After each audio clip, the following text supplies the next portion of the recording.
Hi friends, എല്ലാവർക്കും one clip PSC YouTube ചാനലിലേക്ക് സ്വാഗതം.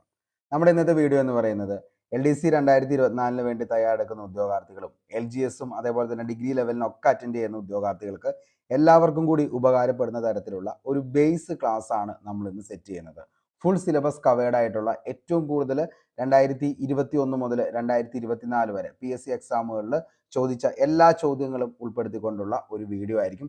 തീർച്ചയായിട്ടും മൊത്തമായിട്ട് കാണുന്ന ഒരു ഉദ്യോഗാർത്ഥിക്ക് ഇനി വരുന്ന എല്ലാ എക്സാമുകളിലും ഒരു 50 മാർക്കെങ്കിലും സ്കോർ ചെയ്യാൻ പറ്റുന്ന തരത്തിലാണ് നമ്മളിത് ചെയ്തിരിക്കുന്നത്.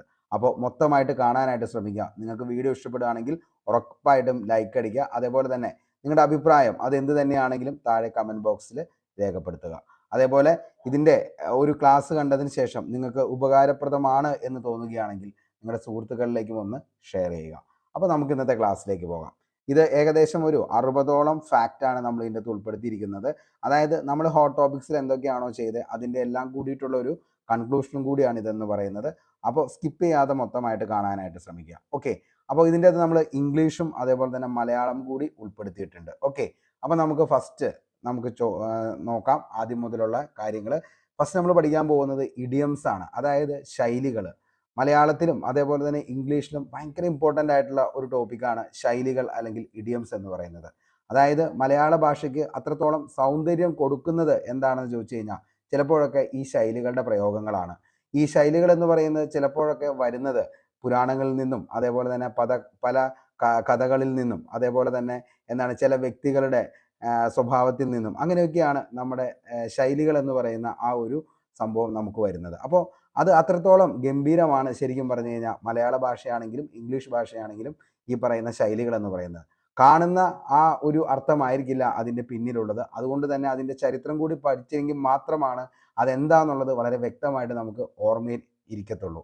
അപ്പോൾ അത്രയൊന്നും ഡീപ്പായിട്ട് നമുക്ക് പറയാനുള്ള ടൈം ഇല്ലാത്തതുകൊണ്ട് പക്ഷേ ഇതൊക്കെ നമ്മൾ എന്ത് ചെയ്യുന്നുണ്ട്, വരും ദിവസങ്ങളിൽ ഓരോന്നും ഇഡിയംസ്, ഫ്രേസ്, അതേപോലെ തന്നെ ഫോറിൻ വേർഡ്സ് എല്ലാം ഓരോന്നായി നമുക്ക് എടുത്ത് പഠിക്കാം. അപ്പോൾ ഇപ്പോൾ അതിന് ടൈം ഇല്ലാത്തതുകൊണ്ട് പെട്ടെന്ന് ഓടിച്ചങ്ങ് നമുക്ക് പോയി ഒന്ന് സെറ്റ് ചെയ്ത് വെക്കാം. Okay, first apple of Discord. Okay, apple of Discord എന്ന് പറഞ്ഞു കഴിഞ്ഞാൽ എന്താണ് അതിൻ്റെ മലയാളം അർത്ഥം എന്ന് ചോദിച്ചു കഴിഞ്ഞാൽ തർക്കത്തിനുള്ള കാരണത്തെയാണ് നമ്മൾ എന്തെന്ന് വിളിക്കുന്നത്, ആപ്പിൾ ഓഫ് ഡിസ്കോഡ് എന്ന് പറയുന്നത്. തർക്കത്തിനുള്ള കാരണത്തെയാണ് ആപ്പിൾ ഓഫ് ഡിസ്കോഡ് എന്ന് പറയുന്നത്.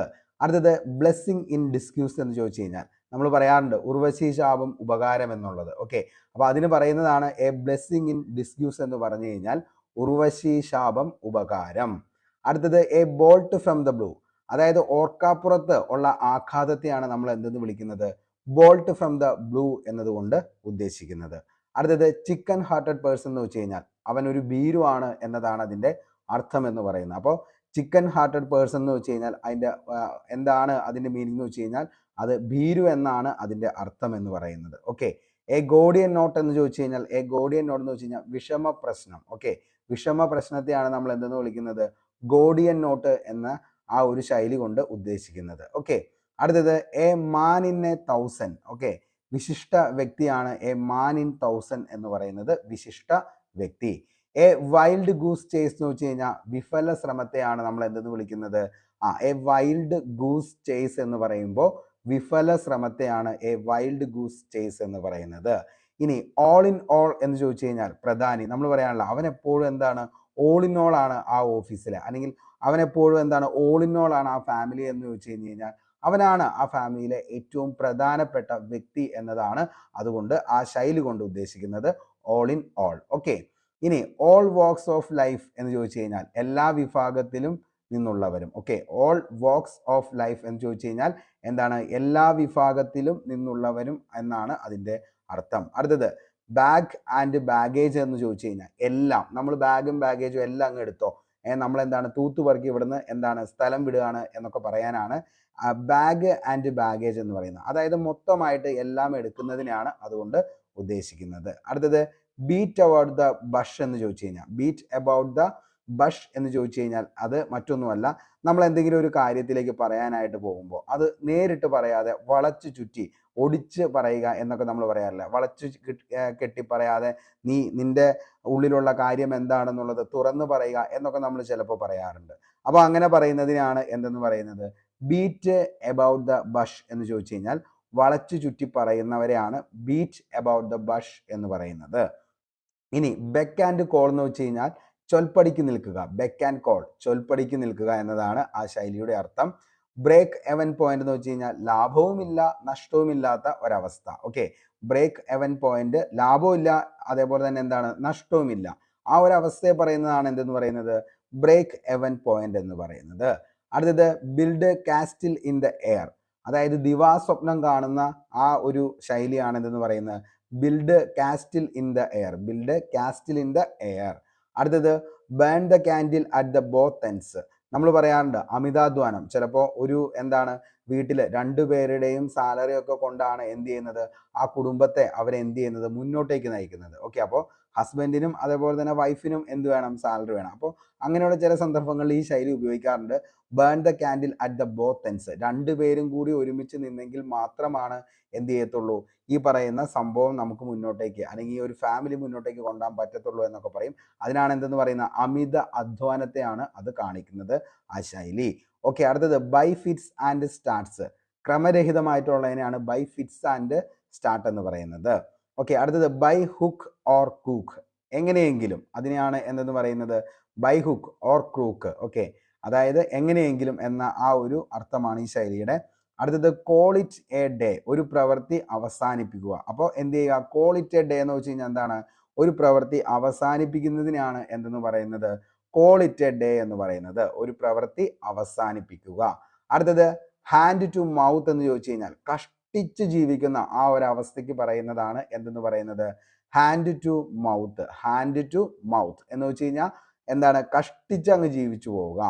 Keep the wolf from the door എന്ന് വെച്ച് കഴിഞ്ഞാൽ പട്ടിണി അകറ്റുക. Okay, keep the wolf from the door എന്ന് വെച്ച് കഴിഞ്ഞാൽ പട്ടിണി അകറ്റുക എന്നതാണ് ഈ ശൈലിയുടെ അർത്ഥം എന്ന് പറയുന്നത്. അടുത്തത് ലീവ് നോ സ്റ്റോൺ അൺടേൺഡ്, അതായത് പരമാവധി ശ്രമിക്കുക. ഇപ്പോൾ നമ്മൾ LDCക്ക് വേണ്ടിയിട്ട് ഇന്ന് വരെയും, അതായത് നാളെ എക്സാം ആണ്, അപ്പോൾ ഇന്ന് വരെ നമുക്ക് പരമാവധി നമ്മുടെ കഴിവിൻ്റെ അങ്ങേയറ്റം പരിശ്രമിക്കുകയാണ്. അതിനാണ് നമ്മൾ എന്തെന്ന് പറയുന്നത്, leave no stone unturned. Okay, ഇനി അടുത്തത് ലോസ് ആൻഡ് ഫിഷസ് എന്ന് വെച്ച് കഴിഞ്ഞാൽ ഭൗതിക നേട്ടങ്ങൾ മുൻനിർത്തി ഓരോ കാര്യങ്ങൾ ചെയ്യുക. നെക്ക് ആൻഡ് നെക്ക് എന്ന് വെച്ച് കഴിഞ്ഞാൽ ഒപ്പത്തിനൊപ്പം, അതായത് എന്താണ്, നമ്മൾ ചിലപ്പോൾ പറയാം എന്ത്, ഷോൾഡർ ടു ഷോൾഡർ. അതേപോലെ തന്നെയാണ് എന്ത്, നെക്ക് ആൻഡ് നെക്ക് എന്ന് പറയുന്നത്. ഓക്കെ, അപ്പോൾ കഴുത്തോട് കഴുത്ത് ചേർന്ന് നിൽക്കുക എന്നുള്ള ആ ഒരു അർത്ഥമാണ് ഉദ്ദേശിക്കുന്നത്. അതായത് എന്താണ്, ഒപ്പത്തിനൊപ്പം നിൽക്കുക. ഓക്കെ, അടുത്തത് ന്യൂക്ക് ആൻഡ് കോർണർ, എല്ലായിടത്തും. Nook and corner. Okay, nook and corner, അപ്പോൾ എല്ലാ മൂലയിലും അല്ലെങ്കിൽ എല്ലാ സ്ഥലത്തും എന്നതാണ് അതുകൊണ്ട് ഉദ്ദേശിക്കുന്നത്. അടുത്തത് നൗ ആൻഡ് ദെൻ എന്ന് വെച്ച് കഴിഞ്ഞാൽ ഇടയ്ക്കിടെ. ഓക്കെ, നൗ ആൻഡ് ദെൻ എന്ന് വെച്ച് കഴിഞ്ഞാൽ ഇടയ്ക്കിടെ. നൾ ആൻഡ് വോയിഡ് എന്ന് വെച്ച് കഴിഞ്ഞാൽ ദുർബലമാണ് എന്ന് കാണിക്കാനാണ് നൾ ആൻഡ് വോയിഡ്. ഇനി ഓവർ ആൻഡ് എബവ് എന്ന് ചോദിച്ചു കഴിഞ്ഞാൽ ഇത് കൂടാതെ എന്ന അർത്ഥമാണ്. ഓവർ ആൻഡ് എബവ് എന്ന് ചോദിച്ചു കഴിഞ്ഞാൽ ഇത് കൂടാത്ത ഒരവസ്ഥയ്ക്ക് പറയുന്ന പേരാണ് എന്തെന്ന് പറയുന്നത്, അതിനെയാണ് ആ ഒരു ശൈലിയാണ് നമ്മൾ എന്തെന്ന് പറയുന്നത്, ഓവർ ആൻഡ് എബവ് എന്ന് പറയുന്നത്, ഇത് കൂടാതെ. അടുത്തത് put the cat before the house, അതായത് ആസൂത്രണമില്ലാതെ പ്രവർത്തിക്കുക എന്നതിനാണ് put the cart before the horse. Put the cart before the horse എന്ന് വെച്ച് കഴിഞ്ഞാൽ ആസൂത്രണം ഇല്ലാതെ പ്രവർത്തിക്കുക. റൺ ഓഫ് ദ മിൽ എന്ന് ചോദിച്ചു കഴിഞ്ഞാൽ സാധാരണയായിട്ടുള്ള ആ ഒരു അവസ്ഥയെ പറയുന്നതാണ് റൺ ഓഫ് ദ മിൽ എന്ന് പറയുന്നത്. അടുത്തത് സ്പിക്ക് ആൻഡ് സ്പാൻ എന്ന് ചോദിച്ചു കഴിഞ്ഞാൽ ചിട്ടയോടും അതേപോലെ തന്നെ വൃത്തിയോടും കൂടി പ്രവർത്തിക്കുന്നതിനാണ് എന്തെന്ന് പറയുന്നത്, സ്പിക്ക് ആൻഡ് സ്പാൻ എന്ന് പറയുന്നത്. അടുത്തത് the salt of the earth എന്ന് പറഞ്ഞു കഴിഞ്ഞാൽ ഏറ്റവും പ്രധാനമായ വ്യക്തിയാണ് നമ്മൾ എന്തെന്ന് പറയുന്നത്, the salt of the earth എന്ന് പറയുന്നത് ഏറ്റവും പ്രധാനമായ വ്യക്തി, അവരെയാണ് നമ്മൾ എന്തെന്ന് വിളിക്കുന്നത്, the salt of the earth എന്ന് പറയുന്നത്. അപ്പോൾ നിങ്ങൾക്ക് ഏറ്റവും പ്രധാനപ്പെട്ട വ്യക്തി ആരാന്നുള്ളത്, നിങ്ങളുടെ സാൾട്ട് ഓഫ് ദ എർത്ത് ആരാന്നുള്ളത് താഴെ കമന്റ് ബോക്സിൽ ഒന്ന് രേഖപ്പെടുത്തുക. ഓക്കെ, ഇനി തിക്ക് അസ് തീവ്സ് എന്ന് വെച്ച് കഴിഞ്ഞാൽ ഉറ്റമിത്രങ്ങളെയാണ്. തിക്ക് അസ് തീവ്സ് എന്ന് വെച്ച് കഴിഞ്ഞാൽ ഉറ്റമിത്രങ്ങള്. വെറ്റ് ബ്ലാങ്കറ്റ് എന്ന് വെച്ച് കഴിഞ്ഞാൽ മുഷിപ്പൻ, സ്വർഗത്തിലെ കട്ടുറുമ്പ് എന്നൊക്കെ വിശേഷിപ്പിക്കുന്ന ശൈലിയാണ് എന്തെന്ന് പറയുന്നത്, വെറ്റ് ബ്ലാങ്കറ്റ് എന്ന് പറയുന്നത്. മുഷിപ്പൻ, സ്വർഗത്തിലെ കട്ടുറുമ്പ്. എ ഫ്ലൈ ഇൻ ഓയിൻമെന്റ് എന്നും വേണമെങ്കിൽ ആ ഒരു ശൈലി പറയാം. ടു സ്മെൽ എ റാറ്റ്, അതായത് ടു സ്മെൽ എ റാറ്റ് എന്ന് വെച്ച് കഴിഞ്ഞാൽ സംശയം തോന്നുക, എവിടെയെങ്കിലും ചെറിയൊരു സംശയം തോന്നുന്ന ആ ഒരു ശൈലിയാണ് എന്ന് പറയുന്നത് ടു സ്മെൽ എ റാറ്റ് എന്ന് പറയുന്നത്, സംശയം തോന്നുക. ടൂത്ത് ആൻഡ് നെയിൽ എന്ന് ചോദിച്ചു കഴിഞ്ഞാൽ നഖ ശിഖാന്തം എന്നതാണ് അതിൻ്റെ അർത്ഥം എന്ന് പറയുന്നത്. ടൂത്ത് ആൻഡ് നെയിൽ എന്ന്, ടു ഫുൾ പവർ എന്നൊക്കെ വേണമെങ്കിൽ അതിൻ്റെ അകത്ത് പറയാം. അതായത് നമ്മുടെ ഫുൾ എല്ലാ ശക്തിയും എടുത്ത്, നഖ ശിഖാന്തം എന്നത് കൊണ്ട് ഉദ്ദേശിക്കുന്ന അങ്ങനെയാണ്. അതായത് മുഴുവൻ ശക്തിയും എടുത്ത് എന്ത് ചെയ്യുക, നമ്മൾ പ്രവർത്തിക്കുക. അതാണ് ടൂത്ത് ആൻഡ് നെയിൽ എന്നതുകൊണ്ട് ഉദ്ദേശിക്കുന്നത്. അപ്പോൾ ഇത്രയും കാര്യങ്ങൾ വളരെ ഇമ്പോർട്ടൻ്റ് ആണ്. ഇഡിയോമായി ബന്ധപ്പെട്ട് ശൈലി എന്ന് പറയുന്നത് അത്രത്തോളം ഇമ്പോർട്ടൻ്റ് ആണ്. നമ്മുടെ മലയാളത്തിലും ഇമ്പോർട്ടൻ്റ് ആണ്, അതേപോലെ തന്നെ ഇംഗ്ലീഷിലും ഇമ്പോർട്ടൻ്റ് ആണ്. അപ്പോൾ നമ്മൾ അടുത്തൊരു ക്ലാസ് ഇനി തുടങ്ങുമ്പോൾ അതിൻ്റെ അകത്തൊക്കെ എന്താണ്, സമയം പോലെ ഓരോന്നും എന്താണെന്നുള്ളതും അതിൻ്റെ ബാക്കിലുള്ള ഒരു ഹിസ്റ്ററി എന്താണെന്നുള്ളതും ഞാൻ പറഞ്ഞ് വളരെ വ്യക്തമായിട്ട് തരാം. ഇപ്പോൾ ഇത്രയും നമുക്ക് എന്ത് ചെയ്യാം, പഠിക്കാനായിട്ട് ശ്രമിക്കാം. അപ്പോൾ ഇതിൻ്റെ അകത്ത് ഏറ്റവും ഇമ്പോർട്ടൻ്റ് ആയിട്ടുള്ള ആപ്പിൾ ഓഫ് ഡിസ്കോർഡ് പഠിച്ചു വെച്ചോ. അതേപോലെ തന്നെ A bolt from the blue പഠിച്ചു വെച്ചോ. ഗോഡിയൻ നോട്ട് വളരെ വളരെ ഇമ്പോർട്ടൻ്റ് ആണ്, പഠിച്ചു വെച്ചോ. അതേപോലെ തന്നെ ബാഗ് ആൻഡ് ബാഗേജ് ഇമ്പോർട്ടൻ്റ് ആണ്. അതേപോലെ ബ്രേക്ക് എവൻ പോയിന്റ്, അതായത് ലാഭവും നഷ്ടവും ഇല്ലാത്ത ആ ഒരു അവസ്ഥ, അത് ഒന്ന് പഠിച്ചു വെച്ചോ. അതേപോലെ നൗ ആൻഡ് ദെൻ ഇടയ്ക്കിടെ, അതും ഇമ്പോർട്ടൻ്റ് ആണ്. അതേപോലെ തന്നെ സ്പിക്ക് ആൻഡ് സ്പാം, ചിട്ടയോടും വൃത്തിയോടും കൂടി എന്ത് ചെയ്യുക, പ്രവർത്തിക്കുക. ടൂത്ത് ആൻഡ് നെയിൽ, ഇത്രയും കാര്യങ്ങൾ ഒന്ന് വെരി വെരി ഇമ്പോർട്ടൻ്റ് ആണ്. ഒന്നുകൂടി എന്ത് ചെയ്യുക, ഒന്ന് സ്ട്രെസ് ചെയ്ത് പഠിക്കാനായിട്ട് ശ്രമിക്കുക. ഓക്കെ, ഇനി നമുക്ക് അടുത്തത് നോക്കാം. ശൈലികൾ അടുത്തത് നമ്മുടെ എപ്പോഴും മലയാളത്തിൽ ചോദിക്കുന്ന ശൈലികളാണ്. ഊഴിയം നടത്തുക. ഊഴിയം നടത്തുക എന്ന് പറയുന്ന ആ ഒരു ശൈലിയുടെ അർത്ഥം എന്താണെന്ന് ചോദിച്ചു കഴിഞ്ഞാൽ, ആത്മാർത്ഥതയില്ലാതെ പ്രവർത്തിക്കുന്ന ആളെയാണ് നമ്മൾ എന്തെന്ന് പറയുന്നത്, ഊഴിയം നടത്തുക എന്നതുകൊണ്ട് ഉദ്ദേശിക്കുന്നത്. അപ്പോൾ ആത്മാർത്ഥതയില്ലാതെ ഏതൊരു പ്രവൃത്തിയെ നമുക്ക് എന്തെന്ന് പറയാം, അതിനെ ഊഴിയം നടത്തൽ എന്നതുകൊണ്ട് നമുക്ക്, അതായത് ഊഴിയം നടത്തുക എന്ന ശൈലിയോട് അതിനെ ഉപമിക്കാം. ഓക്കെ, അപ്പോൾ ഊഴിയം നടത്തുക എന്ന് ചോദിച്ചു കഴിഞ്ഞാൽ എന്താണ് മക്കളെ അതിൻ്റെ അർത്ഥം എന്ന് ചോദിച്ചു കഴിഞ്ഞാൽ, ആത്മാർത്ഥതയില്ലാതെ പ്രവർത്തിക്കുന്നതിനെയാണ് നമ്മൾ എന്തെന്ന് വിളിക്കുന്നത്, ഊഴിയം നടത്തുക എന്നതുകൊണ്ട് ഉദ്ദേശിക്കുന്നത് ആത്മാർത്ഥതയില്ലാതെ പ്രവർത്തിക്കുക. അടുത്തത് അങ്ങാടിപ്പാട്ട്, അതായത് പരസ്യമായ രഹസ്യം. അതായത് എന്താണ് അങ്ങാടിപ്പാട്ടാകുന്നു എന്ന് പറയുന്നത്, എന്താണ്, പരസ്യമായ രഹസ്യമാണ്. ഓക്കെ, ചിലപ്പോൾ നമ്മൾ എന്താണ് മറ്റുള്ളവരുടെ അടുത്ത് ചില കാര്യങ്ങളൊക്കെ പറയും, എന്ത്, ഇത് നീ മാത്രം അറിഞ്ഞാൽ മതി കേട്ടോ എന്ന് പറഞ്ഞുകൊണ്ടായിരിക്കും ഒരു കാര്യം പറയുന്നത്. അത് അങ്ങനെ തന്നെയാണ് അടുത്തൊരാളുടെ അടുത്ത് അയാളും പറയുന്നത്, ഇത് നീ മാത്രം അറിഞ്ഞാൽ മതി എന്നുള്ള രീതിയിലായിരിക്കും ചിലപ്പോൾ എന്ത് ചെയ്യുന്നത്, പറയുന്നത്. അങ്ങനെ പറഞ്ഞ് എന്താവും, അതൊരു അങ്ങാടിപ്പാട്ടായി മാറും. അതായത് എല്ലാവരും അറിയുന്ന ഒരവസ്ഥ എത്രയാണ് ഉദ്ദേശിക്കുന്നുള്ളൂ. അരണബുദ്ധി, പെട്ടെന്ന് മറക്കുന്ന ഒരു സ്വഭാവത്തെയാണ് നമ്മൾ എന്തെന്ന് വിളിക്കുന്നത്, അരണബുദ്ധി എന്ന് പറയുന്നത്. അരണബുദ്ധി എന്ന് ചോദിച്ചു കഴിഞ്ഞാൽ പെട്ടെന്ന് മറക്കുന്ന സ്വഭാവം. അടുത്തത് കണ്ടകശനി, എപ്പോഴും PSC ഉദ്യോഗാർത്ഥികളൊക്കെ ഏറ്റവും കൂടുതൽ ഉപയോഗിക്കുന്ന ഒരു ശൈലിയാണ് എന്തെന്ന് പറയുന്നത്, കണ്ടകശനിയാടാ, അതുകൊണ്ട് ഒന്നും അങ്ങനെ ശരിയാവുന്നില്ല എന്നുള്ളത്. ഓക്കെ, അതായത് വലിയ കഷ്ടകാലത്തെയാണ് നമ്മൾ എന്തെന്ന് വിളിക്കുന്നത്, കണ്ടകശനി എന്നതുകൊണ്ട് ഉദ്ദേശിക്കുന്നത് വലിയ കഷ്ടകാലത്തെയാണ് കണ്ടകശനി. ഓക്കെ, അടുത്തത് വലം കൈ, അതായത് ഏറ്റവും അടുത്ത സഹായിയാണ് എന്തെന്ന് പറയുന്നത് നമ്മുടെ വലം കൈ. നമ്മൾ പറയാറില്ലേ, എൻ്റെ വലം കൈ ആയിരുന്നു അവൻ ഉണ്ടായിരുന്നെങ്കിൽ ഞാൻ ഇന്ന് എന്ത് ചെയ്തേനെ, ഈ എക്സാം നൈസായിട്ട് ഞാൻ സെറ്റ് ചെയ്തേനെ, അല്ലെങ്കിൽ എന്താണ്, അവനുണ്ടായിരുന്നെങ്കിൽ ഞാൻ ഈ ഫിസിക്കൽ ഉറപ്പായിട്ടും പാസ്സായേനെ, പക്ഷെ അവനതില്ല എൻ്റെ കൂടെ ഇപ്പം, അതുകൊണ്ടാണ് എനിക്കത് പാസ്സാവാൻ പറ്റാത്തത്. അതായത് വലം കൈ എന്ന് വെച്ച് കഴിഞ്ഞാൽ ഏറ്റവും അടുത്ത സഹായി, അതായത് നമുക്ക് ഏറ്റവും വേണ്ടപ്പെട്ട ആള് എന്നൊക്കെ വേണമെങ്കിൽ നമുക്ക് പറയാം. ഓക്കെ, അടുത്തത് കാർക്കോടകൻ എന്ന് ചോദിച്ചു കഴിഞ്ഞാൽ ക്രൂരനെയാണ്. ഓക്കെ, ആ ഒരു വേർഡിൽ നിന്ന് തന്നെ നമുക്ക് അറിയാൻ പറ്റും, അവനൊരു കാർക്കോടകനാണ്, എന്താണ്, അവനൊരു ക്രൂരനാണ്. അപ്പോൾ ചിലപ്പോൾ നമുക്ക് എന്ത് ചെയ്യാം, ഇങ്ങനെയുള്ള പദങ്ങളൊക്കെ നമുക്ക് എന്ത് ചെയ്യാം, ഇടയ്ക്ക് നമ്മുടെ ലൈഫിലേക്കും ഉപയോഗിക്കാനൊക്കെ പറ്റുക. അപ്പോൾ എന്ത് ചെയ്യാൻ പറ്റും, അത് നമ്മൾ വീണ്ടും ഓർത്തിരിക്കാനായിട്ട് പറ്റും. ഓക്കെ, അപ്പോൾ എന്താണ് കാർക്കോടകൻ എന്ന് വെച്ച് കഴിഞ്ഞാൽ എന്താണ്, അവനൊരു ക്രൂരനാണ്, അവൻ വെറും കാർക്കോടകനാണ്, എന്താണ്, അവനൊരു ക്രൂരനാണ്. അടുത്തത് ഇരട്ടത്താപ്പ്, അതാണ് പക്ഷപാതം എന്ന് പറയുന്നത്, ഇരട്ടത്താപ്പ്. ഓക്കെ, ഇരട്ടത്താപ്പിനെയാണ് പക്ഷപാതം എന്ന് പറയുന്നത്. ഇനി ഗജകേസരി യോഗം എന്ന് പറയുന്നത് എന്താണെന്ന് ചോദിച്ചു കഴിഞ്ഞാൽ, വലിയ ഭാഗ്യത്തെയാണ് നമ്മൾ ഗജകേസരി യോഗം എന്ന് പറയുന്നത്. അതായത് ഇപ്പോൾ നമ്മൾ എന്താണ് LDCക്ക് വേണ്ടി പ്രിപ്പയർ ചെയ്യുകയാണ്. അപ്പോൾ LDCക്ക് വേണ്ടി പ്രിപ്പയർ ചെയ്ത് കഴിഞ്ഞപ്പോൾ എന്താണ്, LDCയും കിട്ടി, അതേപോലെ തന്നെ നിങ്ങൾക്ക് എന്താണ് സെക്രട്ടേറിയറ്റ് അസിസ്റ്റന്റിനും എന്ത് ചെയ്യാണ്, ജോലി ലഭിക്കുകയാണ്. അപ്പോൾ അതെന്താണ് ഗജകേസരി യോഗം. അങ്ങനെ തന്നെ സംഭവിക്കട്ടെ എന്ന് ആത്മാർത്ഥമായി പ്രാർത്ഥിക്കുന്നു. കാരണം എന്താണ്, നിങ്ങൾ അത്രത്തോളം കഷ്ടപ്പെടുന്നുണ്ട്. ഓക്കെ, അപ്പോൾ ഗജകേസരി യോഗം എന്ന് ചോദിച്ചു കഴിഞ്ഞാൽ വലിയ ഭാഗ്യത്തെയാണ് നമ്മൾ എന്തെന്ന് പറയുന്നത്, നമ്മൾ എന്താണോ മുന്നിൽ കണ്ടത് അതിനേക്കാൾ വലിയ ഒരു സൗഭാഗ്യം നമ്മുടെ മുന്നിലേക്ക് വരുന്നു. ഓക്കെ, അപ്പോൾ അതിനെയാണ് എന്തെന്ന് വിളിക്കുന്നത്, ഗജകേസരി യോഗം എന്നതുകൊണ്ട് ഉദ്ദേശിക്കുന്നത്. അടുത്തത് അമ്പലം വിഴുങ്ങി. ഓക്കെ, അമ്പലം വിഴുങ്ങി എന്ന് വെച്ചാൽ എന്താണ്, പെരുങ്കള്ളനെയാണ് നമ്മൾ അമ്പലം വിഴുങ്ങി എന്ന് പറയുന്നത്. മിക്കപ്പോഴും ഇത് എന്താണ്, എന്തെങ്കിലും കമ്മിറ്റിയൊക്കെ ആയിട്ട് ബന്ധപ്പെട്ടാണ് ഏറ്റവും കൂടുതൽ ഈ ഒരു ശൈലി നമ്മൾ ഉപയോഗിക്കുന്നത്. കാരണം എന്താണെന്ന് വെച്ച് കഴിഞ്ഞാൽ അമ്പലം വിഴുങ്ങി എന്ന് പറയുന്ന ആ ഒരു ശൈലി എന്ന് പറയുന്നത് എന്താണ്, അവൻ എവിടെയാണോ നിൽക്കുന്നത് ആ സ്ഥലം അവൻ എന്ത് ചെയ്യും, അവൻ തന്നെ കട്ടുമുടിക്കും. അങ്ങനെയാണ് ഉദ്ദേശിക്കുന്നത് അമ്പലം വിഴുങ്ങി എന്ന ആ ഒരു ശൈലി. ഏഴാം കൂലി എന്ന് കഴിഞ്ഞാൽ അംഗീകാരമില്ലാത്തവനെയാണ് നമ്മൾ പറയുന്നത് എന്ത്, ഏഴാം കൂലി. അവൻ ഏഴാം കൂലി ഇസ്പേഡാണ് എന്നൊക്കെ പണ്ട് മുതൽക്കേ പറയുന്ന ഒരു ശൈലിയാണ്. അപ്പൊ എന്താണ് ഏഴാം കൂലി എന്ന് ചോദിച്ചു കഴിഞ്ഞാൽ അംഗീകാരമില്ലാത്തവനെയാണ് നമ്മൾ എന്തെന്ന് വിളിക്കുന്നത്, അവൻ ഏഴാം കൂലിയാണ്. ഓക്കെ. അടുത്തത് ഒത്താശ.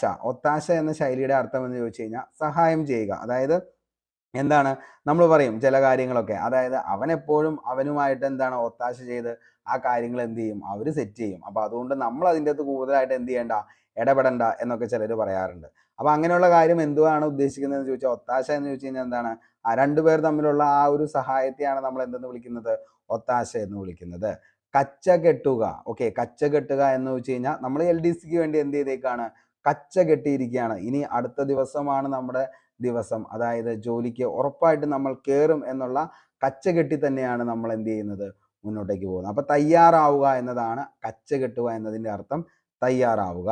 ആകാശകുസുമം. ഓക്കെ, ആകാശകുസുമം എന്ന് വെച്ച് കഴിഞ്ഞാൽ എന്താണ്, നടക്കാത്ത കാര്യം. അതായത് ആകാശകുസുമം നടക്കാത്ത കാര്യത്തെ കുറിച്ച്, അതായത് നടക്കാൻ ഒട്ടും ചാൻസ് ഇല്ലാത്ത ഒരു കാര്യത്തെ കുറിച്ച്. കാരണം നമ്മൾ ചിലപ്പോൾ ചില ആളുകളൊക്കെ ഇരുന്ന് സംസാരിക്കുമ്പോൾ പറയും, എനിക്ക് എന്തായാലും ഈ പറയുന്ന എന്താണ് ഓണം ബമ്പർ അടിച്ചു കഴിഞ്ഞാൽ ഞാൻ നിനക്ക് BMW വാങ്ങിത്തരാന്ന്. ഇനി ആക്സിഡന്റലി ഈ പറയുന്ന ലെവലിൽ ഓണം ബമ്പർ അടിച്ചു കഴിഞ്ഞാലും BMW ഇവിടെ കിട്ടുമോ, ഒരിക്കലും കിട്ടത്തില്ല. അതേപോലെ എന്ത് ചെയ്യത്തില്ല, അതൊട്ട് അടിക്കത്തുമില്ല. അപ്പൊ നമ്മൾ എന്താണ്, വെറുതെ ഇല്ലാത്ത കാര്യങ്ങൾ ആലോചിച്ച് സ്വപ്നം കാണുക. അതിനെയാണ് നമ്മൾ എന്തെന്ന് വിളിക്കുന്നത്, ആകാശകുസുമം. അല്ലെങ്കിൽ നടക്കാത്ത കാര്യത്തെയാണ് നമ്മൾ എന്തെന്ന് വിളിക്കുന്നത്, ആകാശകുസുമം എന്ന് പറയുന്നത്. അപ്പോൾ ഇതിൻ്റെ അകത്ത് മിക്കപ്പോഴും ചോദിക്കാറുണ്ട് ശൈലികളിൽ നിന്ന് ഒന്നോ രണ്ടോ കാര്യങ്ങൾ. അപ്പോൾ അത് ഏതാന്നുള്ളത് ജസ്റ്റ് ഒന്ന് എന്ത് ചെയ്യുക, ഇതിൻ്റെ ഊഴിയം നടത്തുക ചോദിക്കാറുണ്ട്. അതേപോലെ തന്നെ എന്താണ് ഈ പറയുന്ന ഗജകേസരി യോഗം ചോദിക്കാറുണ്ട്. അതേപോലെ തന്നെ എന്താണ് നമ്മുടെ അമ്പലം വിഴുങ്ങി ചോദിക്കാറുണ്ട്. അതേപോലെ തന്നെ എന്താണ് കണ്ടകശനി ചോദിക്കാറുണ്ട്. അപ്പൊ ഇത്രയും കാര്യങ്ങൾ ഒന്നുകൂടി എന്ത് ചെയ്യുക, സ്ട്രെസ് ചെയ്തൊന്ന് പഠിക്കാനായിട്ട് ശ്രമിക്കുക. തീർച്ചയായിട്ടും നിങ്ങൾക്ക് അത് ഉപകാരപ്പെടുന്നതായിരിക്കും. ഓക്കെ, ഇനി നമുക്ക് അടുത്തൊരു പാർട്ടിലേക്ക് പോവാം. അതായത് കഴിഞ്ഞ എക്സാമിന് വരെയും ഏറ്റവും കൂടുതൽ ചോദിച്ചതാണ് ദേശീയ ജലപാതകളും അതേപോലെ തന്നെ ബന്ധിപ്പിക്കുന്ന സ്ഥലവും അവയുടെ നീളവും എത്രയാണെന്നുള്ളത്. മോസ്റ്റ്ലി റിപ്പീറ്റഡ് ആണ് ഈ ഒരു കാര്യം എന്ന് പറയുന്നത്. അപ്പോൾ പണ്ട് മുതൽക്കേ നമ്മൾ എടുത്ത് നോക്കിക്കഴിഞ്ഞാൽ മനസ്സിലാവും PSC എക്സാമിന് ഉറപ്പായിട്ടും ചോദിക്കുന്ന ഒരു പർട്ടിക്കുലർ പോയിന്റ് എന്ന് പറയുന്നത് ദേശീയ ജലപാതയുമായി ബന്ധപ്പെട്ടാണ്. അപ്പൊ നമുക്കിതൊന്ന് നോക്കിയാലോ. ദേശീയ ജലപാത 1. ദേശീയ ജലപാത 1 ബന്ധിപ്പിക്കുന്ന സ്ഥലം ഏതാണെന്ന് ചോദിച്ചു കഴിഞ്ഞാൽ അലഹബാദ് ഹാൽഡിയാണ്. അതായത് ഗംഗാ നദിയിലെ മുതൽ ഹാൽഡിയ വരെയും. ഓക്കെ, അപ്പോൾ അലഹബാദ് ടു ഹാൽഡിയാണ് ദേശീയ ജലപാത 1 ബന്ധിപ്പിക്കുന്നത്, അലഹബാദ് ഹാൽഡിയ. ഇതിന്റെ നീളം എത്രയാണെന്ന് ചോദിച്ചാൽ മക്കളെ 1620 കിലോമീറ്റർ ആണ് ഇതിന്റെ നീളം എന്ന് പറയുന്നത്. അപ്പോൾ ദേശീയ ജലപാത 1 അലഹബാദ് ഹാൽഡിയ എത്രയാണ് അതിന്റെ നീളം എന്ന് ചോദിച്ചു കഴിഞ്ഞാൽ 1620 ആണ് ഇതിന്റെ നീളം എന്ന് പറയുന്നത്. ഇനി ദേശീയ ജലപാത 2 അത് ബന്ധിപ്പിക്കുന്ന സ്ഥലം ഏതൊക്കെയാ, സാദിയ ധൂബ്രി ആണ് എന്ത് ദേശീയ ജലപാത 2 സാദിയ ധൂബ്രി. എത്രയാണ് അതിന്റെ നീളം എന്ന് ചോദിച്ചു കഴിഞ്ഞാൽ 891 കിലോമീറ്റർ ആണ് സാദിയ ധൂബ്രി, 891 കിലോമീറ്റർ. ദേശീയ ജലപാത 3 ആണ് കൊല്ലം കോഴിക്കോട്. കൊല്ലം കോഴിക്കോട് മോസ്റ്റ്ലി റിപ്പീറ്റഡ് ആണ്. കഴിഞ്ഞ ട്രിവാൻഡ്രം LDCക്കും ചോദിച്ച ചോദ്യമാണ്, അതുകൊണ്ട് ഓർത്തു വച്ചോ. ദേശീയ ജലപാത 3 ബന്ധിപ്പിക്കുന്ന സ്ഥലം ചോദിച്ചു കഴിഞ്ഞാൽ മക്കളെ കൊല്ലം കോഴിക്കോടാണ് ദേശീയ ജലപാത 3 കൊല്ലം കോഴിക്കോട്. എത്രയാണ് അതിന്റെ ദൂരം എന്ന് ചോദിച്ചു കഴിഞ്ഞാൽ 365 കിലോമീറ്റർ ആണ് ദേശീയ ജലപാത 3 കൊല്ലം കോഴിക്കോട്, 365 കിലോമീറ്റർ. ദേശീയ ജലപാത 4 ആണ് കാക്കിനട പുതുച്ചേരി. അതിന്റെ നീളം എത്രയാണെന്ന് ചോദിച്ചാൽ 2890 കിലോമീറ്റർ ആണ് എന്ത് ദേശീയ ജലപാത 4ന്റെ ദൂരം എന്ന് പറയുന്നത്. 2890 കിലോമീറ്റർ ബന്ധിപ്പിക്കുന്ന സ്ഥലമാണ് കാക്കിനട പുതുച്ചേരി. കാക്കിനട പുതുച്ചേരി. ദേശീയ ജലപാത 5 താൽച്ചർ ധാമ്രയാണ്. എവിടെയാണ്, എത്ര ദൂരമാണെന്ന് ചോദിച്ചാൽ 588 കിലോമീറ്റർ ആണ് ദേശീയ ജലപാത 5ന്റെ. അപ്പൊ 5 ദേശീയ ജലപാതകളെ കുറിച്ചാണ് നമ്മൾ പറഞ്ഞത്. ദേശീയ ജലപാത 1 നമ്മൾ പറഞ്ഞു ഏതാണ്, അതായത് അലഹബാദ് ഹാൽഡിയ 1620 കിലോമീറ്റർ. ദേശീയ ജലപാത 2 സാദിയ ധൂബ്രി 891 കിലോമീറ്റർ. ദേശീയ ജലപാത 3 മോസ്റ്റ്ലി റിപ്പീറ്റഡ് ആണ്, കൊല്ലം കോഴിക്കോട് 365 കിലോമീറ്റർ. ദേശീയ ജലപാത 4 കാക്കിനട പുതുച്ചേരി 2890 കിലോമീറ്റർ. ദേശീയ ജലപാത 5 താൽച്ചർ ധാമ്ര 588 കിലോമീറ്റർ ആണ് ഇതിൻ്റെ ദൂരം എന്ന് പറയുന്നത്. വെരി വെരി ഇമ്പോർട്ടൻ്റ് ആണ്, ഒന്ന് പഠിച്ചു വച്ചോ. ഉറപ്പായിട്ടും ഒരു ചോദ്യം ഇനി വരുന്ന ഏതൊരു എക്സാമിനും നിങ്ങൾക്ക് പ്രതീക്ഷിക്കാവുന്ന ഒരു ടോപ്പിക്കാണ് ഇത്. ഓക്കെ, നമുക്ക് അടുത്തതിലേക്ക് പോകാം. അതായത് കഴിഞ്ഞ LDCക്ക് തന്നെ ചോദിച്ചതാണ് തിണകൾ എന്ന് പറയുന്ന ഒരു ടോപ്പിക്ക്. നമുക്ക് 5 തിണകളെ കുറിച്ചാണ് നമുക്ക് പഠിക്കാനുള്ളത്. തിണകൾ എത്ര എണ്ണാന്ന് ചോദിച്ചു കഴിഞ്ഞാൽ 5 തിണകൾ, ഐന്തിണകൾ എന്നാണ് പറയുന്നത് തിണകളെ കുറിച്ച്. അപ്പോൾ തിണകൾ ഏതൊക്കെയാണെന്ന് ചോദിച്ചാൽ മക്കളെ, ഒന്നാമത്തെ കുറിഞ്ചി, രണ്ടാമത്തെ പാലെ, മൂന്നാമത്തെ മുല്ലേ, ഇനി നാലാമത്തെ ഏതാണ് മരുതം, അഞ്ചാമത്തെ നെയ്തൽ. ഓക്കെ, അപ്പോൾ 5 തിണകളെ കുറിച്ചാണ് നമുക്ക് പഠിക്കാനുള്ളത്. അതിൻ്റെ അകത്ത് കുറിഞ്ചി എന്ന് പറയുന്നതാണ് ആദ്യത്തെ തിണ എന്ന് പറയുന്നത്.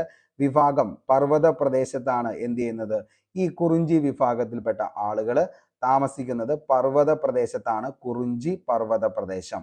അവിടുത്തെ ആരാധനാമൂർത്തി ആരാന്ന് ചോദിച്ചാൽ ചേയോൻ എന്ന് പറയുന്നതാണ് അവിടുത്തെ ആരാധനാമൂർത്തി എന്ന് പറയുന്നത് ചേയോനാണ്. ഓക്കെ, അവിടുത്തെ നിവാസികൾ ആരൊക്കെയാന്ന് ചോദിച്ചാൽ കാനവർ, വേടർ എന്ന് പറയുന്നതാണ് അവിടുത്തെ വസിക്കുന്ന നിവാസികൾ എന്ന് പറയുന്നത്. ഓക്കെ, അപ്പോൾ ആദ്യത്തെ കുറിഞ്ചി, അവരുടെ വിഭാഗം ചോദിച്ചു കഴിഞ്ഞാൽ പർവ്വത പ്രദേശമാണ്, അവരുടെ ആരാധനാമൂർത്തിയാണ് ചേയോൻ എന്ന് പറയുന്നത്, നിവാസികളാണ് കാനവറും അതേപോലെ തന്നെ വേടറും. ഓക്കെ, ഇനി പാല എന്ന് പറയുന്നതാണ് രണ്ടാമത്തെ വിഭാഗം, അല്ലെങ്കിൽ രണ്ടാമത്തെ വിഭാഗത്തിൽപ്പെട്ട തിണകൾ എന്ന് പറയുന്നത്.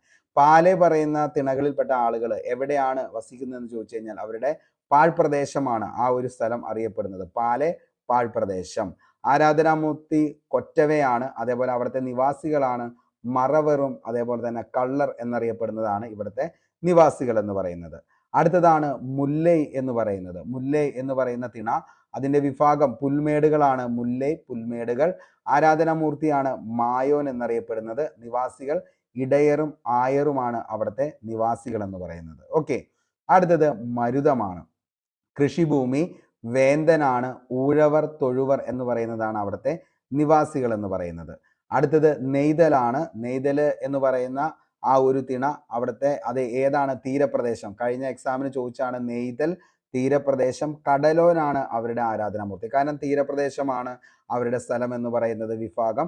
ഇനി അവിടുത്തെ ആരാധനാമൂർത്തി അതുകൊണ്ട് തന്നെ എന്താണ്, കടലുമായി ബന്ധപ്പെട്ട അല്ലെങ്കിൽ എന്താണ് ഈ പറയുന്ന മീനവർ, ഉപ്പവർ, പരവർ എന്നവരാണ് അവിടുത്തെ നിവാസികൾ എന്ന് പറയുന്നത്. അതുകൊണ്ട് തന്നെ അവരുടെ ആരാധനാമൂർത്തി എന്നറിയപ്പെടുന്നത് കടലോൻ ആണ് അവിടുത്തെ ആരാധനാമൂർത്തി. അപ്പോൾ 5 തിണകളും അവയുടെ വിഭാഗവും ആരാധനാമൂർത്തിയും നിവാസികളും വെരി വെരി ഇമ്പോർട്ടൻ്റ് ആണ്. ഇനി വരുന്ന ഏതൊരു എക്സാമിനും നിങ്ങൾക്ക് എന്ത് ചെയ്യാം, ഈ ഒരു ടോപ്പിക്കിൽ നിന്നും 1 മാർക്ക് പ്രതീക്ഷിക്കാവുന്നതാണ്. അപ്പോൾ തിണകൾ ഏതൊക്കെയാണ്? 5 തിണകളാണ്. കുറിഞ്ചി, പാലെ, മുല്ലേ, മരുതം, നെയ്തൽ. ഓക്കെ, അതിൽ കുറിഞ്ചി പർവ്വത പ്രദേശം, അതേപോലെ പാലൈ പാഴ്പ്രദേശം, മുല്ലൈ പുൽമേട്, മരുതം കൃഷിഭൂമി, നെയ്തൽ എന്ന് പറയുന്നത് തീരപ്രദേശം. LDC ട്രിവാൻഡ്രം ചോദിച്ച ചോദ്യമാണ്, അതുകൊണ്ട് തന്നെ ഇമ്പോർട്ടൻ്റ് ആണ്. നമുക്ക് അടുത്ത ചോദ്യത്തിലേക്ക് പോകാം. അടുത്തത് തൂലികാനാമങ്ങളാണ്. PSCക്ക് അത്രത്തോളം ഇഷ്ടപ്പെട്ടതാണ് തൂലികാനാമങ്ങൾ. തൂലികാനാമങ്ങൾ എന്ന് പറയുന്നത് മലയാള വിഭാഗത്തിൽ 1 മാർക്ക് എപ്പോഴും നമുക്ക് പ്രതീക്ഷിക്കാം ആ ഒരു ഭാഗത്ത് നിന്ന്. അപ്പോൾ നമുക്ക് നോക്കാം, പ്രേംജി എന്ന തൂലികാനാമത്തിൽ അറിയപ്പെടുന്നത് ആരാണ് എന്ന് ചോദിച്ചു കഴിഞ്ഞാൽ അത് MP ഭട്ടതിരിപ്പാടാണ് എന്ന് പറയുന്നത്. പ്രേംജി എന്ന തൂലികാനാമത്തിൽ അറിയപ്പെടുന്നത് MP ഭട്ടതിരിപ്പാട്. പ്രേം MP എന്നോർത്താൽ മതി, പ്രേം MP. ഓക്കെ, അപ്പോൾ പ്രേം MP എന്താണ്? പ്രേം MP ഭട്ടതിരിപ്പാടാണ് പ്രേംജി എന്ന് പറയുന്നത്. അക്കിത്തം അച്യുതൻ നമ്പൂതിരി. അക്കിത്തം അച്യുതൻ നമ്പൂതിരി. അഭയദേവ് അയ്യപ്പൻ പിള്ളയാണ്. അഭയദേവ് അയ്യപ്പൻ പിള്ള. ആനന്ദ് P സച്ചിദാനന്ദനെയാണ് നമ്മൾ എന്തെന്ന് വിളിക്കുന്നത്? ആനന്ദ് എന്ന് വിളിക്കുന്നത് P Sachidanandan. ASHA Menon K Sreekumar. Mostly repeated ആണ് ഈ ചോദ്യം എന്ന് പറയുന്നത്. ആനന്ദ് P സച്ചിദാനന്ദൻ ചോദിച്ചിട്ടുണ്ട്. ആശാ മേനോൻ K ശ്രീകുമാർ ചോദിച്ചിട്ടുണ്ട്. ഇടശ്ശേരി ഗോവിന്ദൻ നായർ ഇമ്പോർട്ടൻ്റ് ആണ്, ഓർത്തു വച്ചോ, ഉറപ്പായിട്ടും ചോദിക്കും. ഇടശ്ശേരി ഗോവിന്ദൻ നായർ. ഇന്ദുചൂടൻ എന്ന തൂലികാനാമത്തിൽ അറിയപ്പെടുന്നത് KK നീലകണ്ഠനാണ്. നമുക്കറിയാം ലാലേട്ടൻ ഇന്ദുചൂടൻ എന്താണ്? നീലകണ്ഠൻ. ഓക്കെ, അപ്പോൾ ഇന്ദുചൂടൻ എന്ന് പറയുന്നത് KK നീലകണ്ഠൻ. ഉറൂബ് PC കുട്ടിക്കൃഷ്ണനാണ് ഉറൂബ് എന്ന തൂലികാനാമത്തിൽ അറിയപ്പെടുന്നത് PC കുട്ടിക്കൃഷ്ണൻ. ഏകലവ്യൻ എന്ന് പറയുന്നത് KM മാത്യൂസ് ആണ് ഏകലവ്യൻ. KM മാത്യൂസ് ആണ് ഏകലവ്യൻ. ഒളപ്പമണ്ണ എന്ന് അറിയപ്പെടുന്നത് തൂലികാനാമം ആരുടെയാ? സുബ്രഹ്മണ്യൻ നമ്പൂതിരിപ്പാടാണ് ഒളപ്പമെണ്ണ എന്ന തൂലികാനാമത്തിൽ അറിയപ്പെടുന്നത്. ഓംചേരി എന്ന തൂലികാനാമത്തിൽ അറിയപ്പെടുന്നത് N നാരായണപിള്ളയാണ് ഓംചേരി എന്ന തൂലികാനാമത്തിൽ അറിയപ്പെടുന്നത്. കപിലൻ എന്ന തൂലികാനാമത്തിൽ അറിയപ്പെടുന്നത് K പത്മനാഭൻ നായരാണ് കപിലൻ എന്ന തൂലികാനാമത്തിൽ അറിയപ്പെടുന്നത്. അടുത്തത് കാനം എന്ന തൂലികാനാമം EJ ഫിലിപ്പാണ്. കാനം EJ ഫിലിപ്പ്. കാക്കനാടൻ എന്ന തൂലികാനാമത്തിൽ അറിയപ്പെടുന്നത് ജോർജ് വർഗീസ് ആണ്. കാക്കനാടൻ ജോർജ് വർഗീസ്. കുറ്റിപ്പുഴ കൃഷ്ണപിള്ളയാണ്. കുറ്റിപ്പുഴ കൃഷ്ണപിള്ള. കട്ടക്കയം ചെറിയാൻ മാപ്പിള. കട്ടക്കയം ചെറിയാൻ മാപ്പിള. അപ്പോൾ എല്ലാം ചോദിക്കാറുണ്ട്. അപ്പോൾ ഏറ്റവും ഇമ്പോർട്ടൻ്റ് എന്ന് പറയുന്നത് ഏതൊക്കെയാണെന്ന് ചോദിച്ചാൽ അക്കിത്തം അച്യുതൻ നമ്പൂതിരി, അഭയദേവ് അയ്യപ്പൻ പിള്ള, ആനന്ദ് P സച്ചിദാനന്ദനാണ്, ഏകലവ്യൻ KM മാത്യൂസ് ആണ്, അതേപോലെ ഒളപ്പമെണ്ണ സുബ്രഹ്മണ്യൻ നമ്പൂതിരിപ്പാട്, കാക്കനാടൻ ജോർജ് വർഗീസ്, കാനം EJ ഫിലിപ്പ്, കട്ടക്കയം ചെറിയാൻ മാപ്പിള. അപ്പോൾ ഇത്രയും കാര്യങ്ങളെങ്കിലും ഉറപ്പായിട്ടും എന്ത് ചെയ്യുക, ഈ ഒരു ഭാഗത്ത് നിന്നും ഓർത്തു വയ്ക്കുക. ഉറപ്പായിട്ടും ചോദിക്കാൻ ചാൻസ് ഉണ്ട്. ഓക്കെ, നമുക്ക് അടുത്തൊരു പാർട്ടിലേക്ക് പോവാം. അടുത്തത് എന്താണ്? കാർഷിക പഠനങ്ങളാണ്. എപ്പോഴും PSCക്ക് അത്രത്തോളം ഇമ്പോർട്ടൻ്റ് ആണ് കാർഷിക പഠനങ്ങൾ. ഓക്കെ, സസ്യങ്ങളെക്കുറിച്ചുള്ള പഠനം അറിയപ്പെടുന്നതാണ് ബോട്ടണി എന്ന പേരിൽ. ഓക്കെ, അപ്പോൾ സസ്യങ്ങളെക്കുറിച്ചുള്ള പഠനം അറിയപ്പെടുന്നതാണ് ബോട്ടണി. സസ്യങ്ങളെക്കുറിച്ചുള്ള പഠനം ബോട്ടണി. സസ്യങ്ങളുടെ ഉൽപ്പത്തിയും വികാസവുമാണ് ഫൈറ്റോളജി എന്ന പേരിൽ അറിയപ്പെടുന്നത്. സസ്യവർഗങ്ങളുടെ ഘടനയാണ് സൈനോക്കോളജി എന്ന പേരിൽ അറിയപ്പെടുന്നത്. അപ്പോൾ സൈനോക്കോളജി എന്ന് ചോദിച്ചു കഴിഞ്ഞാൽ സസ്യവർഗങ്ങളുടെ ഘടനയാണ് സൈനോക്കോളജി എന്ന പേരിൽ അറിയപ്പെടുന്നത്. ഇനി സസ്യകോശങ്ങളിൽ നിന്നും പുതിയ ചെടികൾ ഉണ്ടാക്കലാണ്. അതിനെ നമുക്കറിയാം എന്താണ്? ടിഷ്യൂ കൾച്ചർ എന്ന പേരിലാണ് അറിയപ്പെടുന്നത്. സസ്യകോശങ്ങളിൽ നിന്നും പുതിയ ചെടികൾ ഉണ്ടാക്കൽ. ഇനി പുല്ലുകളെ കുറിച്ചുള്ള പഠനമാണ് അഗ്രസ്റ്റോളജി എന്ന് പറയുന്നത്. അഗ്രസ്റ്റോളജി പുല്ലുകളെ കുറിച്ചുള്ള പഠനം. വൃക്ഷങ്ങളെ കുറിച്ചുള്ള പഠനമാണ് ഡെൻഡ്രോളജി എന്ന് പറയുന്നത്. വൃക്ഷങ്ങളെ കുറിച്ചുള്ള പഠനം. ഇനി പഴം പച്ചക്കറി ആണെങ്കിലോ ഹോർട്ടിക്കൾച്ചർ. ഓക്കെ, പഴം പച്ചക്കറിയെ കുറിച്ചുള്ള പഠനമാണ് ഹോർട്ടിക്കൾച്ചർ. മണ്ണിനെ കുറിച്ചുള്ള പഠനമാണ് പെഡോളജി എന്ന പേരിൽ അറിയപ്പെടുന്നത്. മണ്ണിനെ കുറിച്ചുള്ള പഠനം പെഡോളജി. മൾബറി കൃഷിയാണെങ്കിൽ മോറിക്കൾച്ചർ എന്ന പേരിലാണ് മൾബറി കൃഷി അറിയപ്പെടുന്നത്. കൂൺ കൃഷിയാണെങ്കിൽ മഷ്റൂം കൾച്ചർ എന്ന പേരിലാണ് കൂൺ കൃഷി അറിയപ്പെടുന്നത്. മുന്തിരി കൃഷിയാണെങ്കിൽ വിറ്റിക്കൾച്ചർ. വിറ്റിക്കൾച്ചർ മോസ്റ്റ്ലി റിപ്പീറ്റഡ് ആണ് ഈ ഒരു ചോദ്യം എന്ന് പറയുന്നത്. മുന്തിരി കൃഷി വിറ്റിക്കൾച്ചർ. മണ്ണിര കൃഷിയാണ് എന്ത്? വെർമി കൾച്ചർ എന്ന പേരിൽ അറിയപ്പെടുന്നത്. പട്ടുനൂൽ കൃഷിയാണെങ്കിൽ സെറികൾച്ചർ എന്ന പേരിലാണ് അറിയപ്പെടുന്നത്. മത്സ്യകൃഷി പിസികൾച്ചർ. ഇനി വനസസ്യങ്ങൾ വനവിഭവങ്ങൾ എന്നിവയുടെ സംരക്ഷണമാണ് സിൽവി കൾച്ചർ. സിൽവി കൾച്ചർ. ഇനി പച്ചക്കറി വളർത്തലാണെങ്കിലോ അത് ഒലേറി കൾച്ചറും, അലങ്കാര മത്സ്യം വളർത്തുന്നതിനാണെങ്കിൽ അതിനെ ഫ്ലോറികൾച്ചർ എന്ന പേരിലുമാണ് അറിയപ്പെടുന്നത്. ഓക്കെ, അപ്പോൾ ഈ പറയുന്ന കൂൺ കൃഷി ഒന്ന് ഓർത്തു വെച്ചോ, മുന്തിരി കൃഷി ഓർത്തു വെച്ചോ, മണ്ണിര കൃഷി വേർമി കൾച്ചർ ഒന്ന് ഓർത്തു വെച്ചോ, ഇമ്പോർട്ടൻ്റ് ആണ്. ഓക്കെ, നമുക്ക് അടുത്ത ഒരു സംഭവത്തിലേക്ക് പോകാം.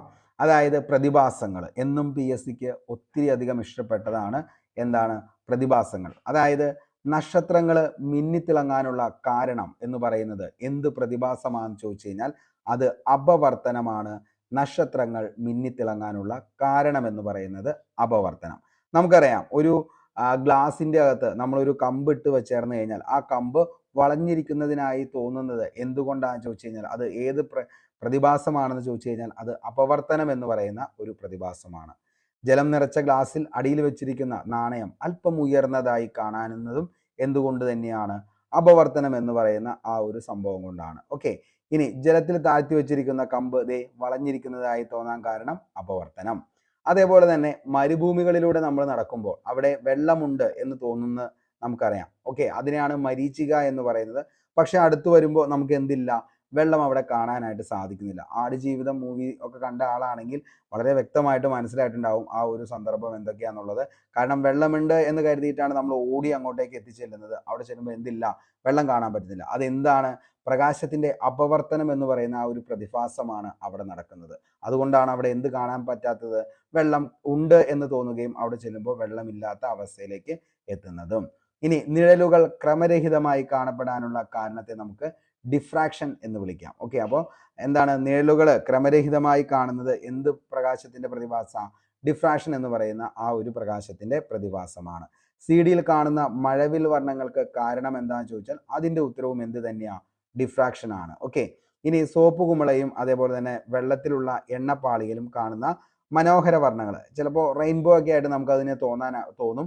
അപ്പോൾ ആ ഒരു പ്രകാശത്തിന്റെ പ്രതിഭാസത്തെ നമ്മൾ പറയുന്നതാണ് ഇന്റർഫറൻസ് എന്ന പേരിലാണ് അറിയപ്പെടുന്നത്. അപ്പോൾ സോപ്പ് കുമിളയും അതേപോലെ തന്നെ വെള്ളത്തിലുള്ള എണ്ണപ്പാളി, അതിൻ്റെ അകത്ത് കാണുന്ന ആ ഒരു മനോഹരമായിട്ടുള്ള ആ ഒരു വർണ്ണങ്ങൾ, അത് കാണാൻ പറ്റുന്നത് പ്രകാശത്തിന്റെ ഇന്റർഫറൻസ് കൊണ്ടാണ്. ഓക്കെ, ഇനി ആകാശം നീല നിറമുള്ളതായി തോന്നാനുള്ള കാരണം മോസ്റ്റ്ലി റിപ്പീറ്റഡ് ആണ്. ഒരു LGS ലെവലിലോ അതേപോലെ തന്നെ LDSC അതേപോലെ ഡിഗ്രി ലെവലിലോ വരെ എന്ത് ചെയ്യാറുണ്ട്? ഈ ചോദ്യം ചോദിക്കാറുണ്ട്. അപ്പോൾ ആകാശത്തിന്റെ നീല നിറം കാണാനുള്ള കാരണം പ്രകാശത്തിന്റെ വിസരണമാണ്. സമുദ്രജലം നീല നിറമുള്ളതായി തോന്നുന്നതിനുള്ള കാരണവും എന്ത് തന്നെയാ? പ്രകാശത്തിന്റെ പ്രതിഭാസമാണ്. ഇനി മഴവില്ല് ഉണ്ടാകാനുള്ള കാരണം എന്താണെന്ന് ചോദിച്ചാൽ അത് പ്രകീർണനമാണ്. മഴവില്ല് ഉണ്ടാകുന്നതിനുള്ള കാരണം പ്രകീർണനമാണ്. ഒപ്റ്റിക്കൽ ഫൈബറുകൾ വഴി അതിവേഗം വിവരവിനിമയത്തിന് സഹായിക്കുന്ന പ്രകാശത്തിന്റെ പ്രതിഭാസമാണ് ടോട്ടൽ ഇന്റേണൽ റിഫ്ലക്ഷൻ അല്ലെങ്കിൽ പൂർണ്ണ ആന്തരിക പ്രതിഫലനം എന്ന പേരിൽ അറിയപ്പെടുന്നു. അതായത് ഒപ്റ്റിക്കൽ ഫൈബർ വഴി അതിവേഗത്തിലുള്ള വിവരവിനിമയത്തിന് വേണ്ടി സഹായിക്കുന്ന പ്രകാശത്തിന്റെ ആ ഒരു പ്രതിഭാസത്തെ പറയുന്ന പേരാണ് എന്തെന്ന് പറയുന്നത്? അതായത് total internal reflection, otherwise known as എന്താണ്? പൂർണ്ണ ആന്തരിക പ്രതിഫലനം എന്ന പേരിൽ അറിയപ്പെടുന്നത്. ശരീരത്തിലെ ആന്തരഭാഗങ്ങൾ കാണാനായി വൈദ്യശാസ്ത്രത്തിൽ ഉപയോഗിക്കുന്ന എൻഡോസ്കോപ്പിയിൽ പ്രവർത്തിക്കുന്നതും ഇതേ സെയിം പ്രോസസ് തന്നെയാണ് പൂർണ്ണ ആന്തരിക പ്രതിഫലനം. ഇനി സോളാർ സെല്ലുകളുടെ പ്രവർത്തന തത്വം എന്താണെന്ന് ചോദിച്ചാൽ അത് ഫോട്ടോ ഇലക്ട്രിക് പ്രഭാവമാണ്. സോളാർ സെല്ലുകളുടെ പ്രവർത്തന തത്വം എന്ന് പറയുന്നത് ഫോട്ടോ ഇലക്ട്രിക് പ്രഭാവമാണ്. വെരി വെരി ഇമ്പോർട്ടൻ്റ് ആണ്, ഓർത്തു വച്ചോ. ഓക്കെ, നമുക്കിനി അടുത്തത് നോക്കാം. അതായത് നിലവിൽ എപ്പോഴും PSC ചോദിക്കാറുണ്ട് ഓരോ കവികളും അവരെ വിശേഷിപ്പിക്കുന്നത് എന്താണെന്നുള്ളതും. അപ്പോൾ നമുക്ക് നോക്കാം. അതായത് കേരള കാളിദാസൻ എന്ന വിശേഷണം ആരിൽ നിക്ഷിപ്തമായിരിക്കുന്നു എന്ന് ചോദിച്ചു കഴിഞ്ഞാൽ കേരളവർമ്മ വലിയ കോയി തമ്പുരാനെയാണ് നമ്മൾ എന്നത് വിളിക്കുന്നത് കേരള കാളിദാസൻ എന്നറിയപ്പെടുന്നത് കേരളവർമ്മ വലിയ കോയി തമ്പുരാൻ. ചിത്രമെഴുത്തു കോയി തമ്പുരാൻ എന്ന പേരിൽ അറിയപ്പെടുന്നത് രാജ രവിവർമ്മയാണ്. ചിത്രമെഴുത്തു കോയി തമ്പുരാൻ. കേരള വ്യാസൻ എന്നറിയപ്പെടുന്നത് ആരാന്ന് ചോദിച്ചാൽ കൊടുങ്ങല്ലൂർ കുഞ്ഞിക്കുട്ടൻ തമ്പുരാനാണ്. കേരള വ്യാസൻ എന്നറിയപ്പെടുന്നത് കൊടുങ്ങല്ലൂർ കുഞ്ഞിക്കുട്ടൻ തമ്പുരാൻ. കേരള വാൽമീകി എന്നറിയപ്പെടുന്നത് വള്ളത്തോളാണ്. കേരള വാൽമീകി വള്ളത്തോൾ. കേരള ഇബ്സൺ എന്ന പേരിൽ അറിയപ്പെടുന്നത് N കൃഷ്ണപിള്ളയാണ്. കേരള ഇബ്സൺ എന്ന പേരിൽ അറിയപ്പെടുന്നത്. കേരള സ്കോട്ട് എന്ന പേരിൽ അറിയപ്പെടുന്നത് CV രാമൻപിള്ളയാണ്. കേരള സ്കോട്ട് എന്ന പേരിൽ അറിയപ്പെടുന്നത് CV Ramanpillai.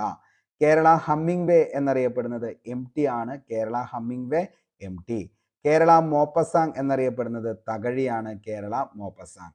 Kerala Tulsidas, mostly repeated ആണ് ഈ ഒരു ചോദ്യം, വെണ്ണിക്കുളം ഗോപാലക്കുറുപ്പാണ്. കേരള തുളസീദാസ് എന്ന പേരിൽ അറിയപ്പെടുന്നത് വെണ്ണിക്കുളം ഗോപാലക്കുറുപ്പ്.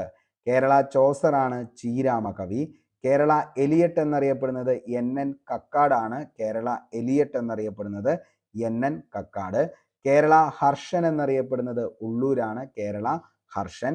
കേരളത്തിന്റെ എമിലി ബ്രോണ്ടി എന്നറിയപ്പെടുന്നത് രാജലക്ഷ്മിയാണ്. കേരളത്തിന്റെ എമിലി ബ്രോണ്ടി എന്ന പേരിൽ അറിയപ്പെടുന്നത്. അപ്പോൾ തുളസീദാസ് ഒന്ന് ഓർത്തു വെച്ചോ, എമിലി ബ്രോണ്ടി ഓർത്തു വെച്ചോ, സ്കോട്ട് ഒന്ന് ഓർത്തു വെച്ചോ, വാൽമീകി ഒന്ന് ഓർത്തു വെച്ചോ. ഇത്രയും ഇമ്പോർട്ടൻ്റ് ആയിട്ട് എന്ത് ചെയ്യുക, ഒന്നുകൂടി ഒന്ന് വായിക്കാനായിട്ട് ശ്രമിക്കുക. ഓക്കെ, ഇനി നമുക്കറിയാം വായുവിലൂടെ പകരുന്ന രോഗങ്ങൾ, അതേപോലെ തന്നെ ലൈംഗിക സമ്പർക്കത്തിലൂടെ പകരുന്ന രോഗങ്ങൾ, ജലത്തിലൂടെ പകരുന്ന രോഗങ്ങൾ, രോഗാണുബാധിതരായവരുടെ രക്തം സ്വീകരിക്കുന്നതിലൂടെ പകരുന്ന രോഗം, ഷഡ്പദം പരത്തുന്ന രോഗങ്ങൾ എപ്പോഴും PSCക്ക് ഇമ്പോർട്ടൻ്റ് ആണ്, ചോദിക്കാറുമുണ്ട്.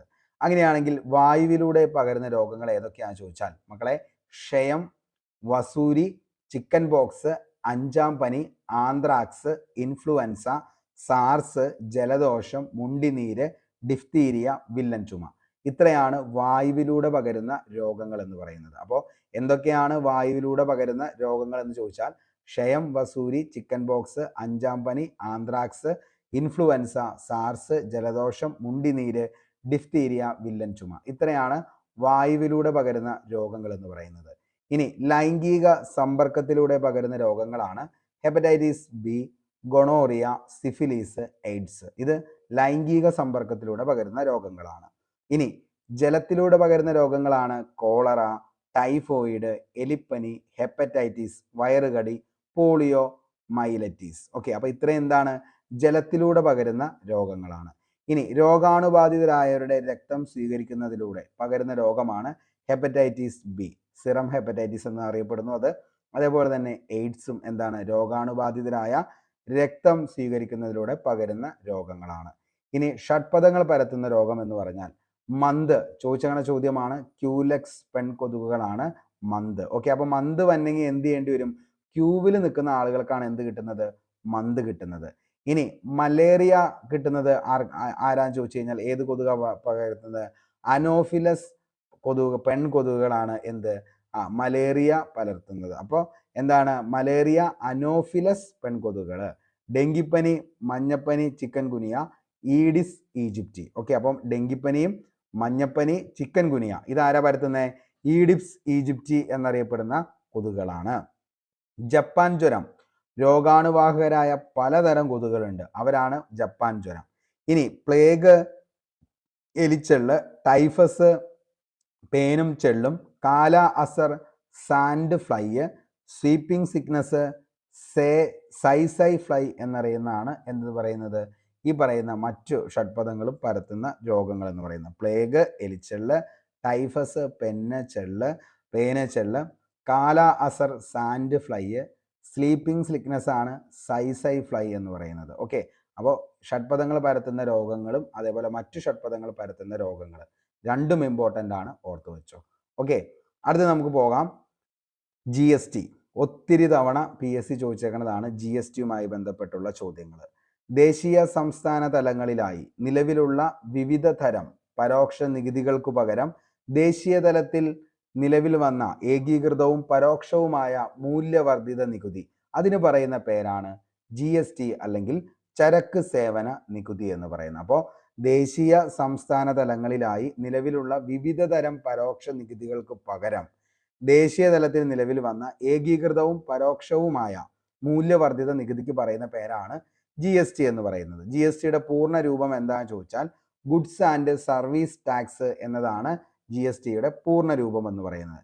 GST ബില്ലിൽ എന്നാണ് പ്രസിഡന്റ് ഒപ്പുവച്ചത് എന്ന് ചോദിക്കാറുണ്ട്. അതെന്നാണ്? 2016 സെപ്റ്റംബർ 8-നാണ് പ്രസിഡന്റ് ഒപ്പുവച്ചത്. GST ബില്ല് പാസ്സാക്കിയ ആദ്യ സംസ്ഥാനം ബീഹാറാണ്. GST ബില്ല് പാസ്സാക്കിയ രണ്ടാമത്തെ സംസ്ഥാനം ഏതാണെന്ന് ചോദിച്ചാൽ അത് ബീഹാറാണ്. GST നടപ്പിലാക്കാൻ എത്ര സംസ്ഥാനങ്ങളുടെ അംഗീകാരം ആവശ്യമാണ് എന്ന് ചോദിച്ചാൽ 16 സംസ്ഥാനങ്ങളുടെ അംഗീകാരം ആവശ്യമാണ്. GST ബില്ല് പാസ്സാക്കിയ 16ാമത്തെ സംസ്ഥാനമാണ് ഒഡീഷ. എത്രാമത്തെ ഭരണഘടനാ ഭേദഗതിയാണ് GST എന്ന് ചോദിച്ചാൽ 101-ാം ഭരണഘടനാ ഭേദഗതി, 122-ാം ഭേദഗതി ബില്ലിലാണ് എന്ത് പറയുന്നത്? ഈ പറയുന്ന GSTയെ കുറിച്ച് പറയുന്നത്. GST നിലവിൽ വന്നത് എന്നാണ് എന്ന് ചോദിച്ചു കഴിഞ്ഞാൽ 2017 ജൂലൈ 1-നാണ് GST നിലവിൽ വന്നത്. 2017 ജൂലൈ 1-നാണ് GST നിലവിൽ വന്നത്. ലോകത്തിലാദ്യമായി GST നടപ്പിലാക്കിയ രാജ്യം ഏതാണെന്ന് ചോദിച്ചു കഴിഞ്ഞാൽ അത് ഫ്രാൻസ് ആണ്. ലോകത്തിലാദ്യമായി GST നടപ്പിലാക്കിയ രാജ്യം ഫ്രാൻസ് ആണ്. വളരെ വ്യക്തമായെന്ന് കരുതുന്നു. എന്നാണ് നിലവിൽ വന്നത്? 2017 എന്നാണ്? ജൂലൈ 1-നാണ്. ആദ്യം ഫ്രാൻസ്, 16ാമത്തെ സംസ്ഥാനം ഒഡീഷ. അതേപോലെ എന്താണ് GST എന്നതിൻ്റെ പൂർണ്ണ രൂപം ചോദിച്ചു കഴിഞ്ഞാൽ എന്താണ്? ഗുഡ്സ് ആൻഡ് സർവീസ് ടാക്സ് എന്നതാണ് GSTയുടെ പൂർണ്ണ രൂപം എന്ന് പറയുന്നത്. വളരെ വ്യക്തമായെന്ന് കരുതുന്നു. നമുക്ക് അടുത്ത ടോപ്പിക്കിലേക്ക് പോകാം. പ്രധാന തുറമുഖങ്ങൾ എപ്പോഴും ചോദിക്കാറുണ്ട്. പശ്ചിമ തീര തുറമുഖങ്ങൾ ഏതൊക്കെയാണ്, പൂർവ്വ തീര തുറമുഖങ്ങൾ ഏതൊക്കെയാണെന്നുള്ളത്.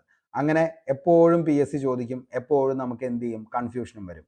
അപ്പോൾ പഠിച്ചോ. പശ്ചിമ തീര തുറമുഖങ്ങളാണ് കൊച്ചി, അതേപോലെ മംഗലാപുരം, മർമഗോവ, ജവഹർലാൽ നെഹ്റു, മുംബൈ, കാണ്ട്ല. ഇതാണ് എന്തെന്ന് പറയുന്നത്? പശ്ചിമ തീര തുറമുഖങ്ങൾ എന്ന് പറയുന്നത്. 1 Kochi, 2 Mangalapuram, 3 Mormugao, 4 Jawaharlal Nehru otherwise known as Navasheva, 5 Mumbai, 6 Kandla. ഇത്രയാണ് പശ്ചിമ തീര തുറമുഖങ്ങൾ എന്ന് പറയുന്നത്. ഇനി പൂർവ്വ തീര തുറമുഖങ്ങൾ ഏതൊക്കെയാണെന്ന് ചോദിച്ചു കഴിഞ്ഞാൽ ഏതാ? തൂത്തുക്കുടി, അതേപോലെ തന്നെ ചെന്നൈ, എണ്ണൂർ, വിശാഖപട്ടണം, പാരദ്വീപ്, അതേപോലെ തന്നെ എന്താണ് ഹാൽഡിയ, പോർട്ട് ബ്ലെയർ. ഇത്രയാണ് എന്തെന്ന് പറയുന്നത് പൂർവ്വ തീര തുറമുഖങ്ങൾ. അങ്ങനെ മൊത്തം നമുക്ക് എത്രയുണ്ട്? 13 തുറമുഖങ്ങളാണ്. അതായത് പശ്ചിമ തീരത്ത് 6 പൂർവ്വ തീരത്ത് കിടക്കുന്നത് എത്രയാണെന്ന് ചോദിച്ചു കഴിഞ്ഞാൽ അത് 7 ടോട്ടൽ 13 പ്രധാനപ്പെട്ട തുറമുഖങ്ങൾ എന്ന് പറയുന്നത്. അപ്പോൾ കൊച്ചി എവിടെ കിടക്കുന്നത്? കേരളം. മംഗലാപുരം കർണാടക, മർമഗോവ ഗോവ, ജവഹർലാൽ നെഹ്റു മഹാരാഷ്ട്ര, മുംബൈ മഹാരാഷ്ട്ര, കാണ്ട്ല ഗുജറാത്ത്, തൂത്തുക്കുടി തമിഴ്നാട്, ചെന്നൈ തമിഴ്നാട്, എണ്ണൂർ തമിഴ്നാട്, വിശാഖപട്ടണം ആന്ധ്രാപ്രദേശാണ്, പാരദ്വീപ് ഒഡീഷയാണ്, ഹാൽഡിയ പശ്ചിമ ബംഗാൾ, പോർട്ട് ബ്ലെയർ ആൻഡമാൻ. അപ്പോൾ ഇത്രയും കാര്യങ്ങൾ ഉറപ്പായിട്ടും ഓർത്തു വെച്ചോ. വെരി വെരി ഇമ്പോർട്ടൻ്റ് ആണ്. നമുക്ക് അടുത്തതിലേക്ക് പോകാം. അടുത്തത് ഏറ്റവും കൂടുതൽ PSC ചോദിക്കുകയാണ് അത്യുൽപാദന ശേഷിയുള്ള വിളകൾ ഏതൊക്കെയാണെന്നുള്ളത്. അത് നെല്ല്, നാളികേരം, മുളക്, കശുവണ്ടി, കുരുമുളക്, ഏലം, കരിമ്പ്, മരച്ചീനി, എള്ള്, പപ്പായ, ഗോതമ്പ്, പരുത്തി, റബ്ബർ, മാതളം, വെണ്ട, പാവയ്ക്ക, ക്യാബേജ്, പടവലം, മത്തനിഞ്ചി, മഞ്ഞൾ, നിലക്കടല. ഇത്രയെങ്കിലും നമ്മൾ എന്ത് ചെയ്തിരിക്കണം? ഈ ഒരു എക്സാമിന് വേണ്ടി പോകുമ്പോൾ അത്യുൽപാദന ശേഷിയുള്ള വിത്തിനങ്ങൾ എന്ന ആ ഒരു കാറ്റഗറിയിൽ നമ്മൾ എന്ത് ചെയ്യണം? പഠിച്ചു വെക്കണം. ഇതിൻ്റെ അകത്ത് ഏറ്റവും ഇമ്പോർട്ടൻ്റ് ആയിട്ടുള്ളത് നമുക്ക് പറയാം. നെല്ലിൻ്റെ അത്യുൽപാദന ശേഷിയുള്ള വിളകളാണ് ഭവാനി 10, ത്രിവേണി HS, മനുപ്രിയ, അന്നപൂർണ, രോഹിണി, ജ്യോതി, ഭാരതി, ശബരി, ത്രിവേണി, ജയ, കീർത്തി, അഹല്യ, അമൃത, സംയുക്ത, കൈരളി, അനശ്വര, PTB 58, PTB 10X, IR 8 HS. ഇത്രയാണ് നെല്ലിൻ്റെ. അതിൻ്റെ അകത്ത് ഇത്രയെങ്കിലും ഓർത്തു വയ്ക്കുക. എന്ത്? ഭവാനി, ത്രിവേണി, മനുപ്രിയ, അന്നപൂർണ, രോഹിണി, ജ്യോതി, ഭാരതി, ശബരി, ത്രിവേണി. ഏകദേശം നമ്മുടെ നാട്ടിലുള്ള നെല്ലിൻ്റെ കമ്പനികളുടെ പേരുകൾ ഏകദേശമൊക്കെ എന്താണ്? ഈ നെല്ല് എന്ന് പറയുന്ന അത്യുൽപാദന ശേഷിയുള്ള വിളകളിൽ എന്ത് ചെയ്യുന്നുണ്ട്? വരുന്നുണ്ട്. ഓക്കെ. നാളികേരം Lakshaganga, Ananthaganga, Kerasree, Kerasagara, Kera Soubhagya, T×D, T×T. Okay, very very important ആണ്. ഇതിൻ്റെ അകത്ത് ഗംഗ വന്നേക്കണം ഒക്കെ തട്ടിക്കോ, നാളികേരമാണ്. ഇനി മുളകാണെങ്കിലോ ജ്വാലാമുഖി, ഉജ്ജ്വല, വെള്ളായണി, അതുല്യ, ജ്വാലാസഹി, കീർത്തി, സമൃദ്ധി. ജ്വാല വരുന്ന എന്ത് കണ്ടാലും അതൊക്കെ എന്താണ്? മുളകാണെന്ന് അങ്ങ് വിചാരിച്ചോ. സംഭവം കേരി, സംഭവം ബബിൾ ചെയ്തോ. ഓക്കെ. കശുവണ്ടി ആനക്കയം, ധാരാശ്രീ, അക്ഷയ, പൂർണിമ, കനക, ധന, പ്രിയങ്ക, സുലഭ, അനക. അതാണ് കശുവണ്ടി. കുരുമുളകാണെങ്കിലോ പന്നിയൂർ എന്ന് കേട്ട് കഴിഞ്ഞാൽ അപ്പം തന്നെ ഓർത്താൽ മതി കുരുമുളക് ഇട്ടാണ് പന്നി ഫ്രൈ ഉണ്ടാക്കണേ എന്നുള്ളത്. അപ്പോൾ എന്താണ്? കുരുമുളക്, പന്നി. ഓക്കെ, പന്നിയൂർ. 1, 2, 3, 4, 5, 6, 7. ശ്രീകര, ശുഭകര, കരിമുണ്ടൻ, കൊറ്റനാടൻ, കുതിരവേലി, വിജയ്. ഇതൊക്കെയാണ് കുരുമുളകിൻ്റെ സങ്കര ഇനം എന്തെന്ന് പറയുന്നത്, വിള എന്ന് പറയുന്നത്. ഏലത്തിൻ്റെ ആണെങ്കിൽ PV1 ഞെള്ളാനിയാണ്. കരിമ്പ് മാധുരി, തിരുമധുരം, മധുരിമ, മധുമതി. അതായത് മധുരം ചേർത്തുള്ളതെല്ലാം എന്താ? കരിമ്പ. മരച്ചീനി ആണെങ്കിലോ Srivijaya, Sreekaryam, Vishakh, Sreevisakh, Srisailam, H22X, M4, H165, H97. ഇത്രയും മരച്ചീനിയാണ്. എള്ളാണെങ്കിൽ തിലോത്തമ്മ, സോമ, തിലക്, സൂര്യ, കായംകുളം 1, തിലാധര. ഇത് എള്ളാണ്. പപ്പായ ആണെങ്കിൽ പഞ്ചാബ് ജയന്റ്, റെഡ് ലേഡി. ഇതൊക്കെ എന്താണ്? പപ്പായയാണ്. ഗോതമ്പാണെങ്കിൽ സോണാലിക, കല്യാൺ സോണ, ഗിരിജ, RR21, അർജൻ, ശേഖർ, ദേശരത്ന, ബിത്തൂർ. ഇതൊക്കെ എന്താ? ഗോതമ്പാണ്. പരുത്തി സുജാത ഹൈബ്രിഡ് 4 ആണ്. റബ്ബർ PB 86, BD 10 എന്നിവയ്ക്കാണ് ഇത്. വെണ്ട കിരൺ, അഞ്ജിത, മഞ്ജിമ. പാവയ്ക്ക ചോദിക്കാറുണ്ട്. പ്രിയ, പ്രിയങ്ക, പ്രീതി. ഇമ്പോർട്ടൻ്റ് ആണ് കേട്ടോ. പാവയ്ക്ക പ്രിയ, പ്രിയങ്ക, പ്രീതിയാണ്. കാബേജ് ആണെങ്കിൽ ഹരിറാണി. പടവലം കൗമുദി ഹരിശ്രീ ആണ്.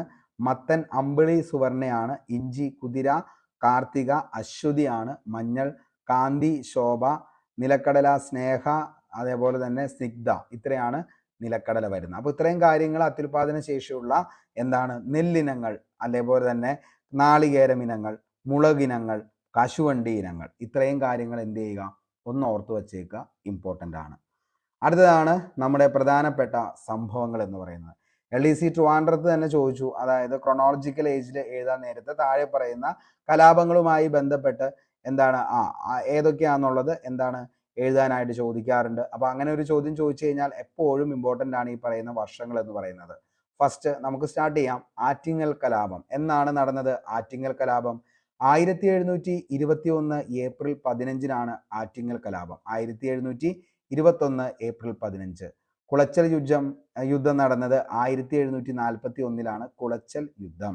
തൃപ്പടിദാനം 1750. കുണ്ടറ വിളംബരം 1809. കുറിച്യർ ലഹള 1812 മാർച്ച് 25. ചാന്നാർ ലഹള 1859 ജൂലൈ 26. മലയാളി മെമ്മോറിയൽ 1891 ജനുവരി 1. Ezhava memorial 1896 September 3. തളിക്ഷേത്ര പ്രക്ഷോഭം 1917. മലബാർ കലാപം 1921. വൈക്കം സത്യാഗ്രഹം 1924 മാർച്ച് 30. 603 ദിവസമാണ് വൈക്കം സത്യാഗ്രഹം നീണ്ടു നിന്നത്. 1924 മാർച്ച് 30 മുതൽ 1925 നവംബർ 23 വരെ ആയിരുന്നു ഇതിൻ്റെ ഡ്യൂറേഷൻ എന്ന് പറയുന്നത്.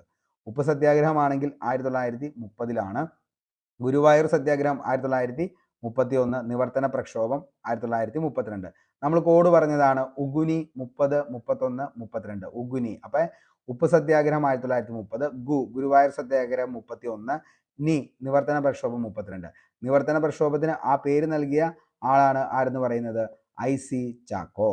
വൈദ്യുത പ്രക്ഷോഭം തൃശ്ശൂർ വെച്ച് നടന്നാണ്. 1936 എന്ത് ഈ പറയുന്ന ചന്ദ്രിക കമ്പനിക്ക് വൈദ്യുതിയുമായി ബന്ധപ്പെട്ട് ആരാണ് RK ഷൺമുഖം ചെട്ടി. നമ്മളൊക്കെ വളരെ വ്യക്തമായി അതൊക്കെ പഠിച്ചു പോയ സംഭവമാണ്. ക്ഷേത്രപ്രവേശന വിളംബരം 36 നവംബർ 12. കല്ലറപ്പാങ്ങോട്ട് 1938. മൊറാഴ സമരം 1940. കയ്യൂർ സമരം 41. കരിവള്ളുവർ സമരം 1946. തോൽവിറക് സമരം 1946. പുന്നപ്ര വയലാർ സമരം 1946. പാലിയം സത്യാഗ്രഹം 1947-48. മാഹി വിമോചന സമരമാണെങ്കിൽ 1948. ഒരണ സമരം 57. മുത്തങ്ങ സമരം 2003. വെരി വെരി ഇമ്പോർട്ടൻ്റ് ആയിട്ടുള്ള PSC ഉദ്യോഗാർത്ഥിയാണെങ്കിൽ ഇനി നിങ്ങൾ ഏതൊക്കെ എക്സാം ആണോ എഴുതാൻ പോകുന്നത് അതിനെല്ലാം അത്രത്തോളം ഇമ്പോർട്ടൻ്റ് ആണ് ഈ പറയുന്ന ടോപ്പിക്സ് എന്ന് പറയുന്നത്. ഓർത്തു വച്ചോ, 1 മാർക്ക് സെറ്റാണ്. നമുക്ക് ഇന്ത്യൻ കോൺസ്റ്റിറ്റ്യൂഷൻ എന്തായാലും ഒന്ന് നോക്കണമല്ലോ. കാരണം ഇത്രയും നേരം നമ്മൾ പറഞ്ഞുകൊണ്ടിരിക്കുകയായിരുന്നു. ഓരോ ഹിസ്റ്ററിയുടെ ഫാക്റ്റ് പറഞ്ഞു, ഫിസിക്സ് പറഞ്ഞു, അതേപോലെ കെമിസ്ട്രി പറഞ്ഞു, മലയാളം പറഞ്ഞു, ഇംഗ്ലീഷ് പറഞ്ഞു. അങ്ങനെയാണെങ്കിൽ നമുക്ക് ഇനി കുറച്ച് കോൺസ്റ്റിറ്റ്യൂഷൻ നോക്കാം. ഇന്ത്യൻ ഭരണഘടനയുടെ ആമുഖത്തെ ഇന്ത്യയുടെ രാഷ്ട്രീയ ജാതകം എന്ന് പറഞ്ഞത് ആരാന്ന് ചോദിച്ചാൽ അത് KM മുൻഷിയാണ്. KM മുൻഷി. ഭരണഘടനയുടെ തിരിച്ചറിയൽ കാർഡെന്ന് ആമുഖത്തെ വിശേഷിപ്പിച്ചത് NA പാൽക്കിവാലയാണ്. NA പാൽക്കിവാല. നമ്മൾ പറയാറില്ലേ കാർഡ് ഇന്നാ പിടിച്ചോ എന്നല്ലേ പറയണത്. അതുകൊണ്ടാണ് NA പാൽക്കിവാല. ഓക്കെ. രാഷ്ട്രീയ ജാതകം എന്ന് പറയുമ്പോൾ ജാതകമൊക്കെ നോക്കണേ ആരാ മക്കളെ? മുൻഷിമാരാണ് ജാതകമൊക്കെ നോക്കാറുള്ളത്. അപ്പം അതുകൊണ്ട് ഇങ്ങനെ ഓർക്കുക, ഇന്ത്യയുടെ ജാതകം നോക്കിയത് ഒരു മുൻഷിയാണ്. ആ മുൻഷിയുടെ പേരാണ് KM മുൻഷി എന്ന് പറയുന്നത്. അത്രേ ഉള്ളൂ. അതിൻ്റെ അകത്ത് അവിടെ സെറ്റാണ്. ഓക്കെ. ഇനി ഭരണഘടനയുടെ തിരിച്ചറിയൽ കാർഡ് ഇന്നാ പിടിച്ചോ എന്ത് കാർഡ് എന്നാണ് നമ്മൾ പറയാറുള്ളത്? NA പാൽക്കിവാല. ഇനി ഭരണഘടനയുടെ ആത്മാവ് എപ്പോഴും എവിടെ ഇരിക്കണേ? ഹൃദയത്തിലാണ് നമ്മൾ ഇരിക്കണേ. അപ്പൊ തന്നെ നോക്കി ഹിദായത്തുള്ള. ഓക്കെ. അപ്പോൾ ഭരണഘടനയുടെ ആത്മാവ് എവിടെയുള്ള? ഹൃദയത്തിൽ. എന്താണ്? ഹിദായത്തുള്ള. ഭരണഘടനയുടെ ഹൃദയവും ആത്മാവും എന്ന് പറയുന്നത് എന്താണ്? അത് താക്കൂദാസ് ഭാർഗവാണ്. ഹൃദയവും ആത്മാവും എന്ന് പറയുന്നത്. അപ്പൊ 2 എണ്ണം വേണം. അപ്പൊ എന്ത് ചെയ്യണം? ചെറുതായിട്ടൊന്ന് താങ്ങി നിർത്തണം. അതുകൊണ്ടാണ് എന്ത്? താക്കൂർദാസ് ഭാർഗവ്. ഓക്കെ. അപ്പൊ ഭരണഘടനയുടെ ഹൃദയവും ആത്മാവും എന്ന് വിശേഷിപ്പിച്ചത് ആമുഖത്തെ താക്കൂർദാസ് ഭാർഗവ്. ഇനി ഭരണഘടനയുടെ താക്കോൽ എന്ന് പറയുന്നത് ആരാണ്? Ernest Barker. അപ്പോൾ ഇങ്ങനെ ഓർത്താൽ മതി. അതായത് ബേക്കറി പോകണമെങ്കിൽ നമുക്ക് എന്ത് ചെയ്യണം? താക്കോൽ വേണം. താക്കോൽ എടുത്ത് നമ്മൾ എവിടെയാ പോയി തുറക്കാൻ പോകുന്നത്? ബേക്കറി എന്ന് ഓർത്താൽ മതി. അപ്പോൾ ബാർക്കർ. ഓക്കെ. അപ്പോൾ അല്ലെങ്കിൽ ബാർ തുറക്കണമെങ്കിൽ എന്ത് വേണം? താക്കോൽ വേണം എന്ന് ഓർത്താൽ മതി. താക്കോൽ ബാർക്കർ. ഇനി ഭരണഘടനയുടെ ആത്മാവ് താക്കോല് എന്ന് പറഞ്ഞ ആരാ ചോദിച്ചു കഴിഞ്ഞാൽ അത് ജവഹർലാൽ നെഹ്റു ആണ്. ഭരണഘടനയുടെ ആത്മാവ് താക്കോൽ എന്ന് വിശേഷിപ്പിച്ചത്. എപ്പോഴും PSC ചോദിക്കാറുണ്ട് ഈ ഒരു ചോദ്യം. അതായത് ഇന്ത്യൻ ഭരണഘടനയുടെ ആമുഖത്തെ വിശേഷിപ്പിച്ചത് താഴെ പറയുന്നവയിൽ രാഷ്ട്രീയ ജാതകം എന്ന് വിശേഷിപ്പിച്ചത്, തിരിച്ചറിയൽ കാർഡ് എന്ന് വിശേഷിപ്പിച്ചത്, ആത്മാവെന്ന് വിശേഷിപ്പിച്ചത്, അങ്ങനെ എപ്പോഴും ചോദ്യങ്ങൾ വരാറുണ്ട്. ഓക്കെ. നമുക്കിനി അടുത്ത് നോക്കാം. അതായത് ആസ്ഥാനങ്ങൾ. ഈ ആസ്ഥാനങ്ങൾ ഈ പറയുന്ന എന്താണ്? കഴിഞ്ഞ ദിവസം കൂടി നാറ്റോന്റെ ആസ്ഥാനം എവിടെയാണെന്നുള്ളത് ചോദിച്ചു. അതുകൊണ്ട് തന്നെ PSCക്ക് എന്നും പ്രിയപ്പെട്ടതാണ് ആസ്ഥാനങ്ങൾ. നമ്മളെന്തായാലും എന്ത് ചെയ്യേണ്ടി വരും? ഉറപ്പായിട്ടും അത് പഠിച്ചു പോകേണ്ടി വരും. കാരണം ഡീപ്പായിട്ടൊന്നും പഠിച്ചില്ലെങ്കിലും ഓരോ സംഘടനകളും അവയുടെ ആസ്ഥാനങ്ങൾ എവിടെയാണെന്നെങ്കിലും നമ്മൾ എന്ത് ചെയ്യുക? പഠിച്ചിട്ട് പോവുക. ഓക്കെ. നോക്കിയേ, ഐക്യരാഷ്ട്രസഭ UNOന്റെ ആസ്ഥാനം എവിടെയാണെന്ന് ചോദിച്ചാൽ എവിടെയാ? മാൻഹട്ടൻ, ന്യൂയോർക്കാണ്. എന്ത്? ഐക്യരാഷ്ട്രസഭയുടെ ആസ്ഥാനം എന്ന് പറയുന്നത് UNO എവിടെയാണ്? Manhattan, New York. UN യൂറോപ്പിലെ ആസ്ഥാനമാണ് ജനീവ, സ്വിറ്റ്സർലൻഡ്. അന്താരാഷ്ട്ര നീതിന്യായ കോടതിയാണെങ്കിൽ ഹേഗ് നെതർലൻഡ്. ഇനി അന്താരാഷ്ട്ര ആണവോർജ ഏജൻസി IAEA വിയന്ന ഓസ്ട്രിയ. ഇനി അന്താരാഷ്ട്ര തൊഴിൽ സംഘടനയാണെങ്കിലോ ജനീവയാണ്. ലോകാരോഗ്യ സംഘടന WHO എവിടെയാണ്? ജനീവ. ലോക വ്യാപാര സംഘടന WTO വേൾഡ് ട്രേഡ് ഓർഗനൈസേഷൻ ജനീവയാണ്. ഇനി ഇന്റർനാഷണൽ എയ്ഡ്സ് സൊസൈറ്റി എവിടെയാണെന്ന് ചോദിച്ചു കഴിഞ്ഞാൽ എവിടെയാ? ജനീവയാണ്. ഇനി inter parliamentary union Geneva, world heart federation Geneva, international organisation for standardisation ജനീവയാണ്. International road transport union Geneva. Red cross എവിടെയാണെന്ന് ചോദിച്ചാൽ അതും ജനീവ തന്നെയാണ്. IMFന്റെ ആസ്ഥാനം ചോദിച്ചാൽ അത് വാഷിങ്ടൺ ആണ്. യുനെസ്കോ പാരീസ് ആണ്. യൂണിസെഫിന്റെ ആണെങ്കിലോ ന്യൂയോർക്ക് ആണ്. അതേപോലെ തന്നെ എന്താണ്? UN വിമൺ ന്യൂയോർക്ക് ആണ്. FAO റോം ഇറ്റലി ആണ്. ആഗോള തപാൽ യൂണിയൻ UPU ആണെങ്കിലോ ബേൺ സ്വിറ്റ്സർലൻഡ് ആണ്. ഐക്യരാഷ്ട്ര സഭ പരിസ്ഥിതി പരിപാടി UNEPയുടെ ആണെങ്കിൽ നെയ്റോബി കെനിയാണ്. കോമൺവെൽത്ത് ലണ്ടൻ ആണ്. UN world tourism organisation UNWTO Madrid Spain ആണ്. അപ്പോൾ ഇത്രയും കാര്യങ്ങൾ ആസ്ഥാനങ്ങൾ ഉറപ്പായിട്ടും ഓർത്തു വെച്ചോ. UNO, IAEA, ILO, WHO, WTO, IMF, UNESCO, UNICEF, FAO, UPU, UNEP, UNWTO ഇത്രയെങ്കിലും എന്ത് ചെയ്യുക? ഒന്ന് ഓർത്തു വയ്ക്കാനായിട്ട് ശ്രമിക്കുക. നമുക്ക് അടുത്ത ഒരു പാർട്ടിലേക്ക് പോകാം.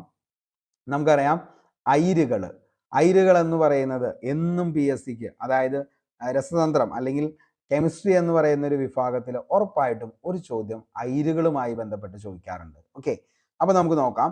അതായത് സോഡിയത്തിന്റെ അയിര് ഏതൊക്കെയാണെന്ന് ചോദിച്ചാൽ അംഫിബോർ, റോക്ക് സാൾട്ട്, അതേപോലെ ചിലി സാൾട്ട് പീറ്റർ. ഇതാണ് sodium, amphibole, rock salt, Chile saltpetre ആണ് സോഡിയത്തിന്റെ. പൊട്ടാസ്യം ആണെങ്കിൽ സിൽവർ കാർണലൈറ്റ്, അതേപോലെ തന്നെ ഫെൽസ്പാർ, സാൾട്ട് പീറ്റർ ആണ് പൊട്ടാസ്യത്തിന്റെ. മഗ്നീഷ്യം ആണെങ്കിൽ മാഗ്നറ്റൈറ്റ്, ഡോളമൈറ്റ്, കാൽസിറ്റൈറ്റ് ആണ് മഗ്നീഷ്യം. കാൽസ്യം ആണെങ്കിൽ ജിപ്സം, ഫ്ലൂറിസ്പാർ ആണ് എന്തിന്റെ? കാൽസ്യത്തിന്റെ. ഇരുമ്പിന്റെ മാഗ്നറ്റൈറ്റ്, അയൺ പൈററ്റൈസ് ആണ് ഇരുമ്പ്. ടിന്നാണെങ്കിൽ കാസിറ്ററൈറ്റ് ആണ് ടിന്നിന്റെ. ലെഡ്, ഗലീന, സെറുസൈറ്റ്, ലിത്താർജ് ആണ് ലെഡ്. അലൂമിനിയം ബോക്സൈറ്റ്, ക്രയോലൈറ്റ് ആണ് അലൂമിനിയത്തിന്റെ അയിര്. സിങ്കിന്റെ ആണെങ്കിൽ സിങ്ക് ബ്ലെൻഡ്, കലാമിൻ, സിൻസൈറ്റ് ആണ്. കോപ്പറിന്റെ ആണെങ്കിൽ മാലക്കൈറ്റ്, ചാൽക്കോലൈറ്റ്, കോപ്പർ പൈററ്റൈസ്.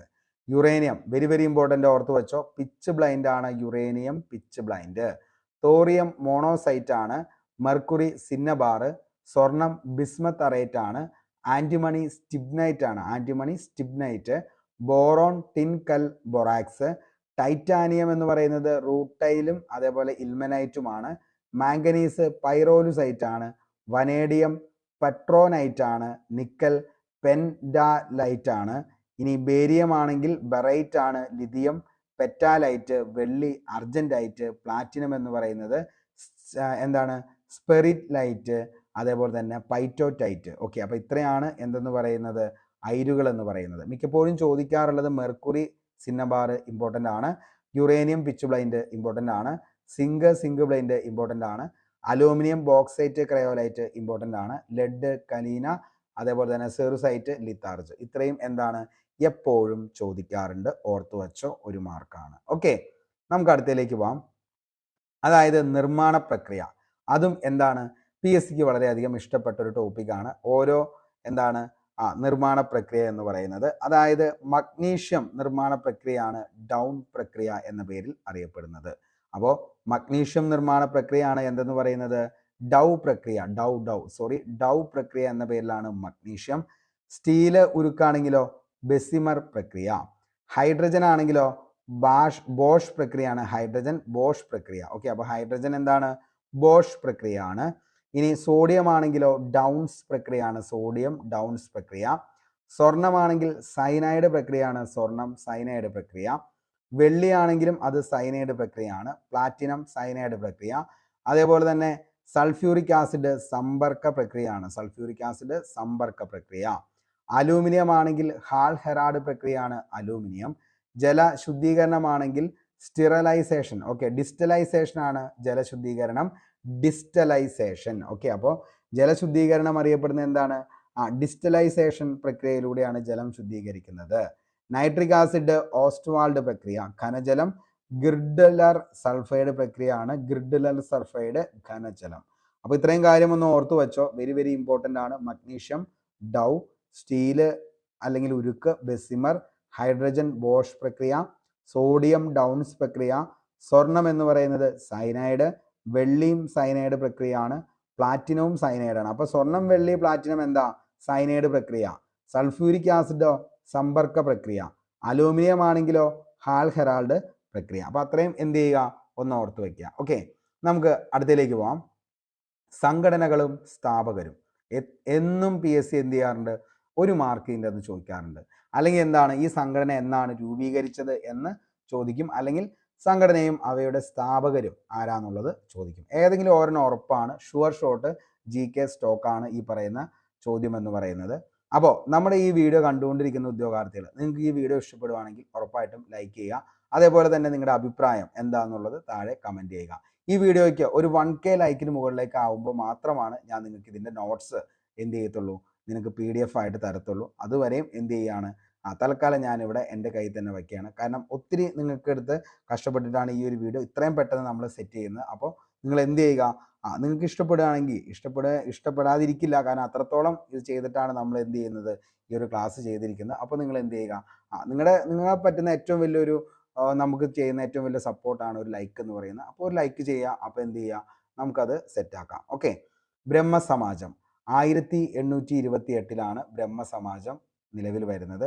ആരാണ് അതിൻ്റെ സ്ഥാപകൻ എന്ന് ചോദിച്ചാൽ രാജാറാം മോഹൻ റോയ് ആണ് ബ്രഹ്മസമാജത്തിൻ്റെ സ്ഥാപകം, രാജാറാം മോഹൻ റോയ്. ഇനി യങ് ബംഗാൾ മൂവ്മെൻറ്റ് 1829 വരുന്നത്. അതിൻ്റെ ആരാണ് സ്ഥാപകൻ എന്ന് ചോദിച്ചാൽ Henry Vivian Derozio. Okay, Henry Vivian Derozio. East India association 1866 വരുന്നത്. ദാദാബായ് നവറോജിയാണ് സ്ഥാപകൻ എന്ന് പറയുന്നത്. പ്രാർത്ഥനാ സമാജം 1867 ആത്മാറാം പാണ്ഡുരംഗ്. സത്യശോചക് സമാജ് ആണെങ്കിൽ 1873 ജ്യോതിറാവ് ഭൂലെ. ആര്യ സമാജം 1875 ആരാണ്? സ്വാമി ദയാനന്ദ സരസ്വതിയാണ് ആര്യ സമാജം. തിയോസഫിക്കൽ സൊസൈറ്റി ആണെങ്കിൽ 1875 മാഡം ബ്ലാവറ്റ്സ്കി ആണ്. കേണൽ ഓൾക്കോട്ടുമാണ് ഈ തിയോസഫിക്കൽ സൊസൈറ്റി 1875 സ്ഥാപകർ എന്ന് പറയുന്നത്. അലിഗഡ് പ്രസ്ഥാനം 1875 വന്നത്. Sir Syed Ahmad Khan. Indian association 1876 Surendranath Banerjee. അതേപോലെ അഹമ്മദീയ മൂവ്മെന്റ് 1889 മിർസ ഗുലീം അഹമ്മദ് ആണ്. ഇനി ശ്രീരാമകൃഷ്ണ മിഷൻ 1897 സ്വാമി വിവേകാനന്ദൻ. മിത്ര മേള 1899 VD സവർക്കർ. ശുദ്ധി പ്രസ്ഥാനം സ്വാമി ദയാനന്ദ സരസ്വതി. ദേവസമാജം ശിവനാരായൺ അഗ്നിഹോത്രി. അതേപോലെ വേദസമാജം ധീരലു ശ്രീധരലു നായിഡു ആണ്. അതേപോലെ തത്വബോധിനി സഭ ദേവേന്ദ്രനാഥ ടാഗോർ ആണ് തത്വബോധിനി. അനുശീലൻ സമിതി 1902 ആരാണ്? ബരീന്ദർ കുമാർ ഘോഷാണ്. Bharat Mata society 1904 JM Chatterjee. India house 1905 Shyamji Krishna. Abhinav Bharat 1904 VD Savarkar. Social service league 1911 NM ജോഷിയാണ്. ഗദ്ദാർ പാർട്ടി 1913 ലാല ഹർദയാൽ. സ്വാഭിമാന പ്രസ്ഥാനം 1925 ആരാണ്? EV രാമസ്വാമി നായ്ക്കർ. സർവോദയ പ്രസ്ഥാനം 1950 ജയപ്രകാശ് നാരായൺ. ഭൂദാന പ്രസ്ഥാനം ആചാര്യ വിനോബ ഭാവെ. ചിപ്കോ പ്രസ്ഥാനം Sunderlal Bahuguna. Seva Sadan BM Malabari. Wahabi movement Syed Ahmad Bareilly. Home rule പ്രസ്ഥാനം ആനി ബസന്റ്. ശാരദാ സദൻ എന്ന് പറയുന്നത് പണ്ഡിത രമാഭായ്. ഇമ്പോർട്ടൻ്റ് ആണ് ശാരദാ സദൻ. ആരാണ്? പണ്ഡിത രമാഭായി ആണ് ശാരദാ സദൻ എന്ന് പറയുന്നത്. ഓക്കെ, അപ്പോൾ ഇമ്പോർട്ടൻ്റ് ആയിട്ടുള്ളത് ഒന്നുകൂടി ഒന്ന് ഓർത്തു വെച്ചോ. ആര്യ സമാജം, പ്രാർത്ഥനാ സമാജം, അതേപോലെ East India association, young India movement, Mitra Mela, Shuddhi പ്രസ്ഥാനം. ഇത്രയെങ്കിലും എന്ത് ചെയ്യുക, ഒന്ന് പഠിക്കാനായിട്ട് ശ്രമിക്കുക. ഓക്കെ, നമുക്ക് അടുത്തതിലേക്ക് നോക്കാം. തൂലികാ നാമങ്ങൾ എന്നും PSCക്ക് പ്രിയപ്പെട്ടതാണ്. നമ്മൾ പറഞ്ഞുകൊണ്ടിരിക്കുകയാണ് ഓരോന്ന് സെറ്റ് ചെയ്ത്. അപ്പോൾ ഇന്ന് നമ്മൾ പഠിക്കാൻ പോകുന്നത് വിലാസിനി MK മേനോൻ. വിലാസിനി എന്ന തൂലികാനാമത്തിൽ അറിയപ്പെടുന്നത് MK മേനോൻ. സഞ്ജയൻ എന്ന തൂലികാനാമത്തിൽ അറിയപ്പെടുന്നത് MR നായർ ആണ്. സഞ്ജയൻ MR നായർ. മാലി V Madhavan Nair. Changampuzha Krishnapillai. Kuttippuzha Krishnapillai. Kattakkayam Cherian Mappila, Kovilan PV Ayyappan, PP Kunhiraman Nair, P Kunhiraman Nair, Parappurath KE Mathai, Nandanar PC Gopalan, Cherukad Govinda Pisharody, Kesari Balakrishnapillai, Ekalavyan KM Mathews, Uroob PC Kuttikrishnan, Edasseri Govindan Nair, Idamaruku TC ജോസഫാണ്, Anand P Sachidanandan, Abhayadev Ayyappan Pillai, Premji MP Bhattathiripad, Kakkanadan George Varghese, Omcheri NN Narayanapillai, Ashamenon K Sreekumar, Akkitham Achuthan Namboothiri, Thoppil Bhasi Bhaskaran Pillai, Pavanan PV Narayanan Nair, MRB MR Bhattathiripad, Thikkodiyan P Kunhanandan Nair. Okay, അപ്പോൾ ഇത്രയും കാര്യങ്ങൾ ഓർത്തു വെച്ചോ. വെരി വെരി ഇമ്പോർട്ടൻ്റ് ആണ്. ഒത്തിരി തവണ PSC എന്ത് ചെയ്തിട്ടുണ്ട്, ഈ ചോദ്യങ്ങൾ ചോദിച്ചു പോയേക്കണതാണ്.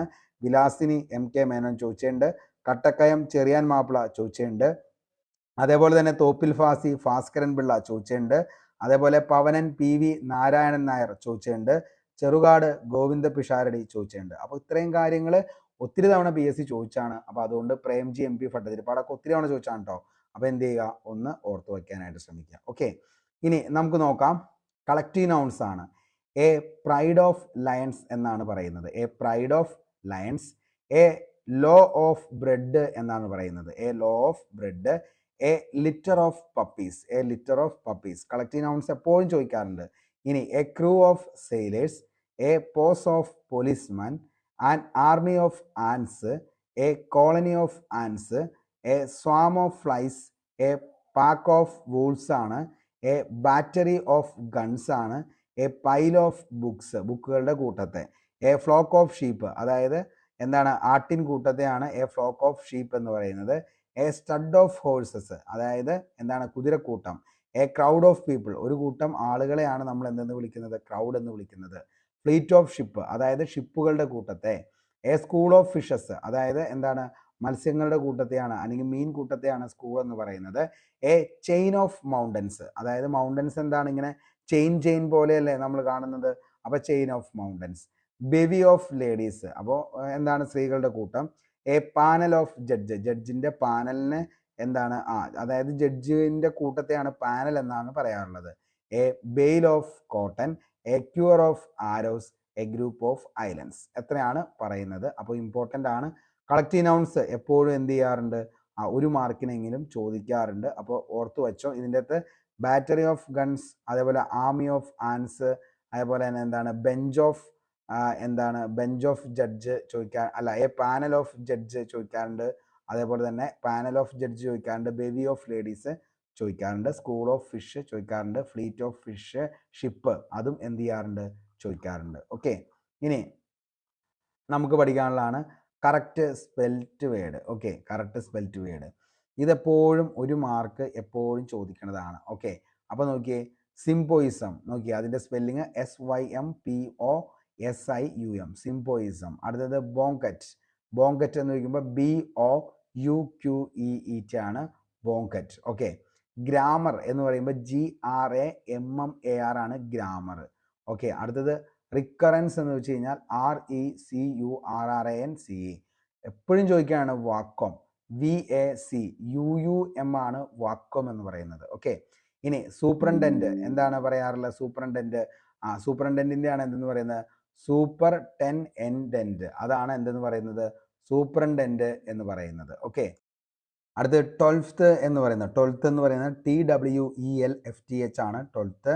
ഇനി ഹോമിയോപ്പതി, HOMOEOPATHY ആണ് ഹോമിയോപ്പതി.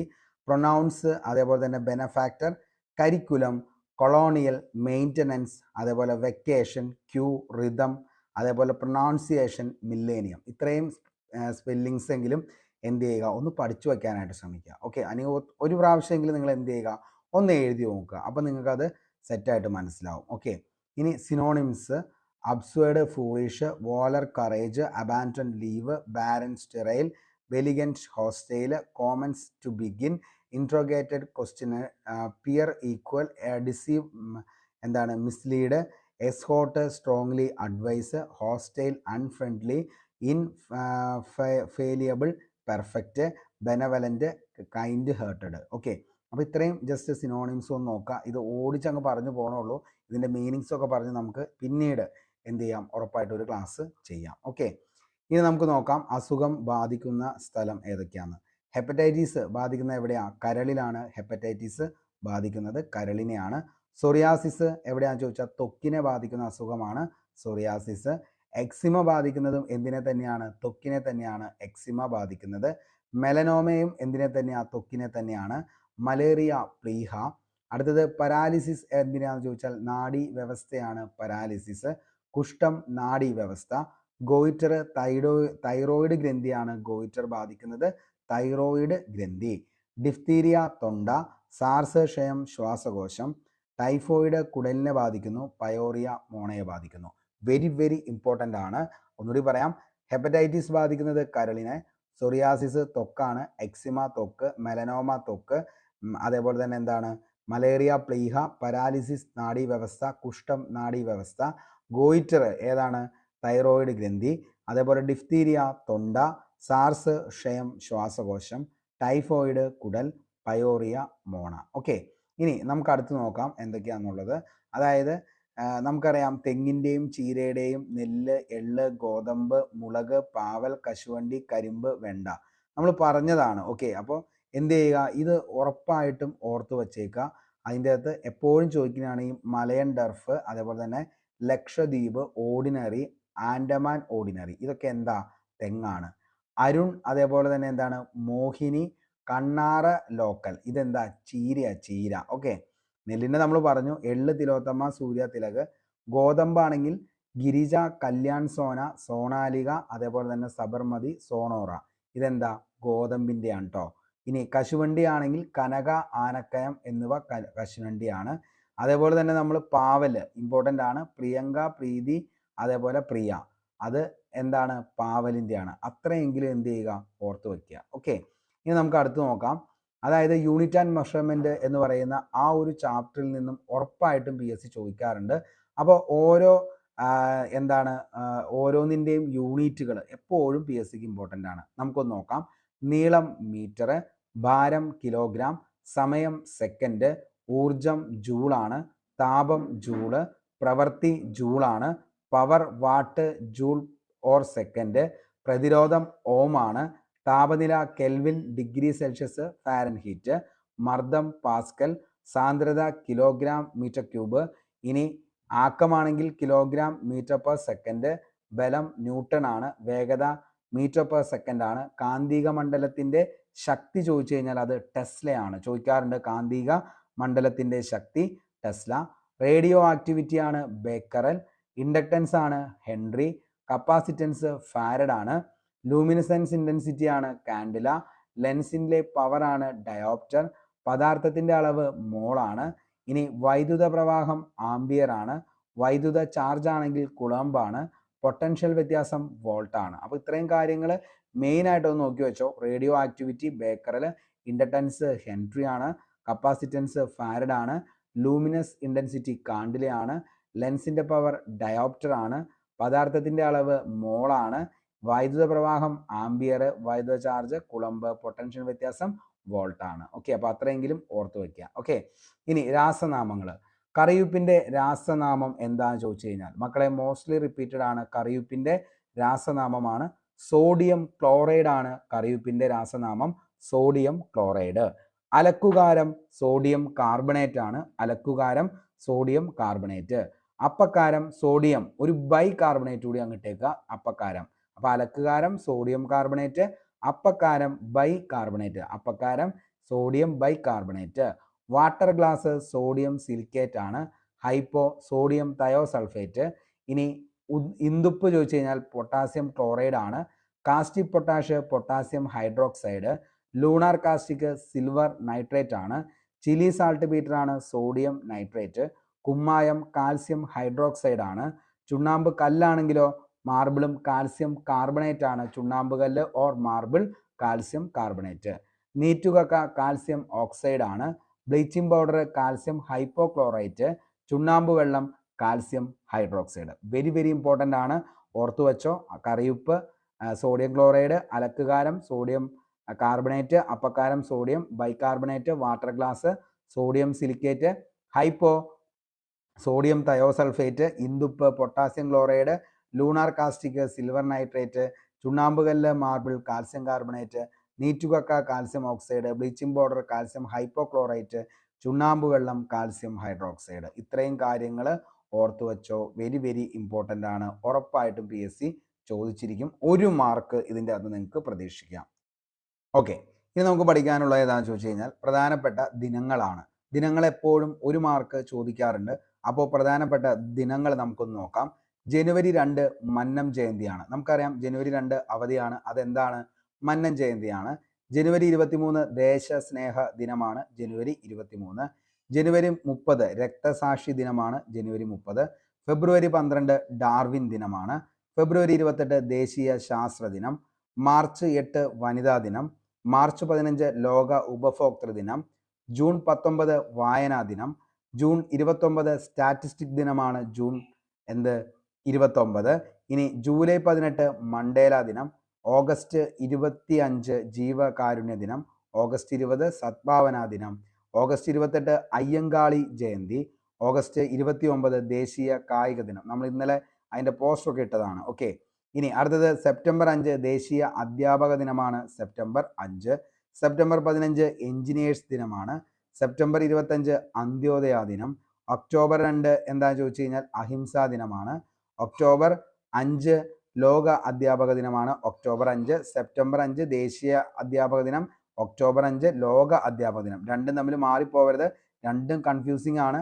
സെപ്റ്റംബർ 5 ദേശീയ അധ്യാപക ദിനം, അതേപോലെ ഒക്ടോബർ 5 ലോക അധ്യാപക ദിനം. ഓക്കെ, ഒക്ടോബർ 13 കേരള കായിക ദിനം. ഒക്ടോബർ 31 രാഷ്ട്രീയ ഏകതാ ദിവസ്. ഒക്ടോബർ 31 രാഷ്ട്രീയ ഏകതാ ദിവസ്. അതേപോലെ നവംബർ 11 ദേശീയ വിദ്യാഭ്യാസ ദിനം. നവംബർ 12 പക്ഷി നിരീക്ഷണ ദിനം. നവംബർ 19 ദേശീയോദ്ഗ്രഥന ദിനം. നവംബർ 26 ദേശീയ ക്ഷീരദിനം. ഡിസംബർ 22 ഗണിത ദിനം. ഡിസംബർ 25 സദ്ഭരണ ദിനം. അപ്പോൾ ഇത്രയും കാര്യങ്ങൾ എന്ത് ചെയ്യുക, ഒന്ന് ഓർത്തു വെക്കാനായിട്ട് ശ്രമിക്കുക. തീർച്ചയായിട്ടും നിങ്ങൾക്ക് ഉപകാരപ്പെടുന്നതായിരിക്കും. ഓക്കെ, അടുത്തത് നമുക്ക് അറിയാം ഇന്ത്യയിലെ മേജർ തുറമുഖങ്ങൾ. നമ്മൾ പറഞ്ഞു പോയി പശ്ചിമ തീരത്തുള്ള തുറമുഖങ്ങൾ ഏതൊക്കെയാണ്, പൂർവ്വ തീരത്തുള്ള തുറമുഖങ്ങൾ ഏതൊക്കെയാണ്. അങ്ങനെ പശ്ചിമ തീരത്തെ നമ്മൾ എത്ര തുറമുഖങ്ങൾ?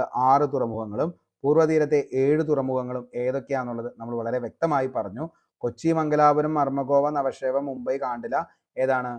പശ്ചിമ തീരവും. ഇനി പൂർവ്വ തീരത്തെയാണ് തൂത്തുക്കുടി, ചെന്നൈ, എണ്ണൂർ, വിശാഖപട്ടണം, പാരദ്വീപ്, ഹാൽഡിയ, പോർട്ട് ബ്ലെയർ.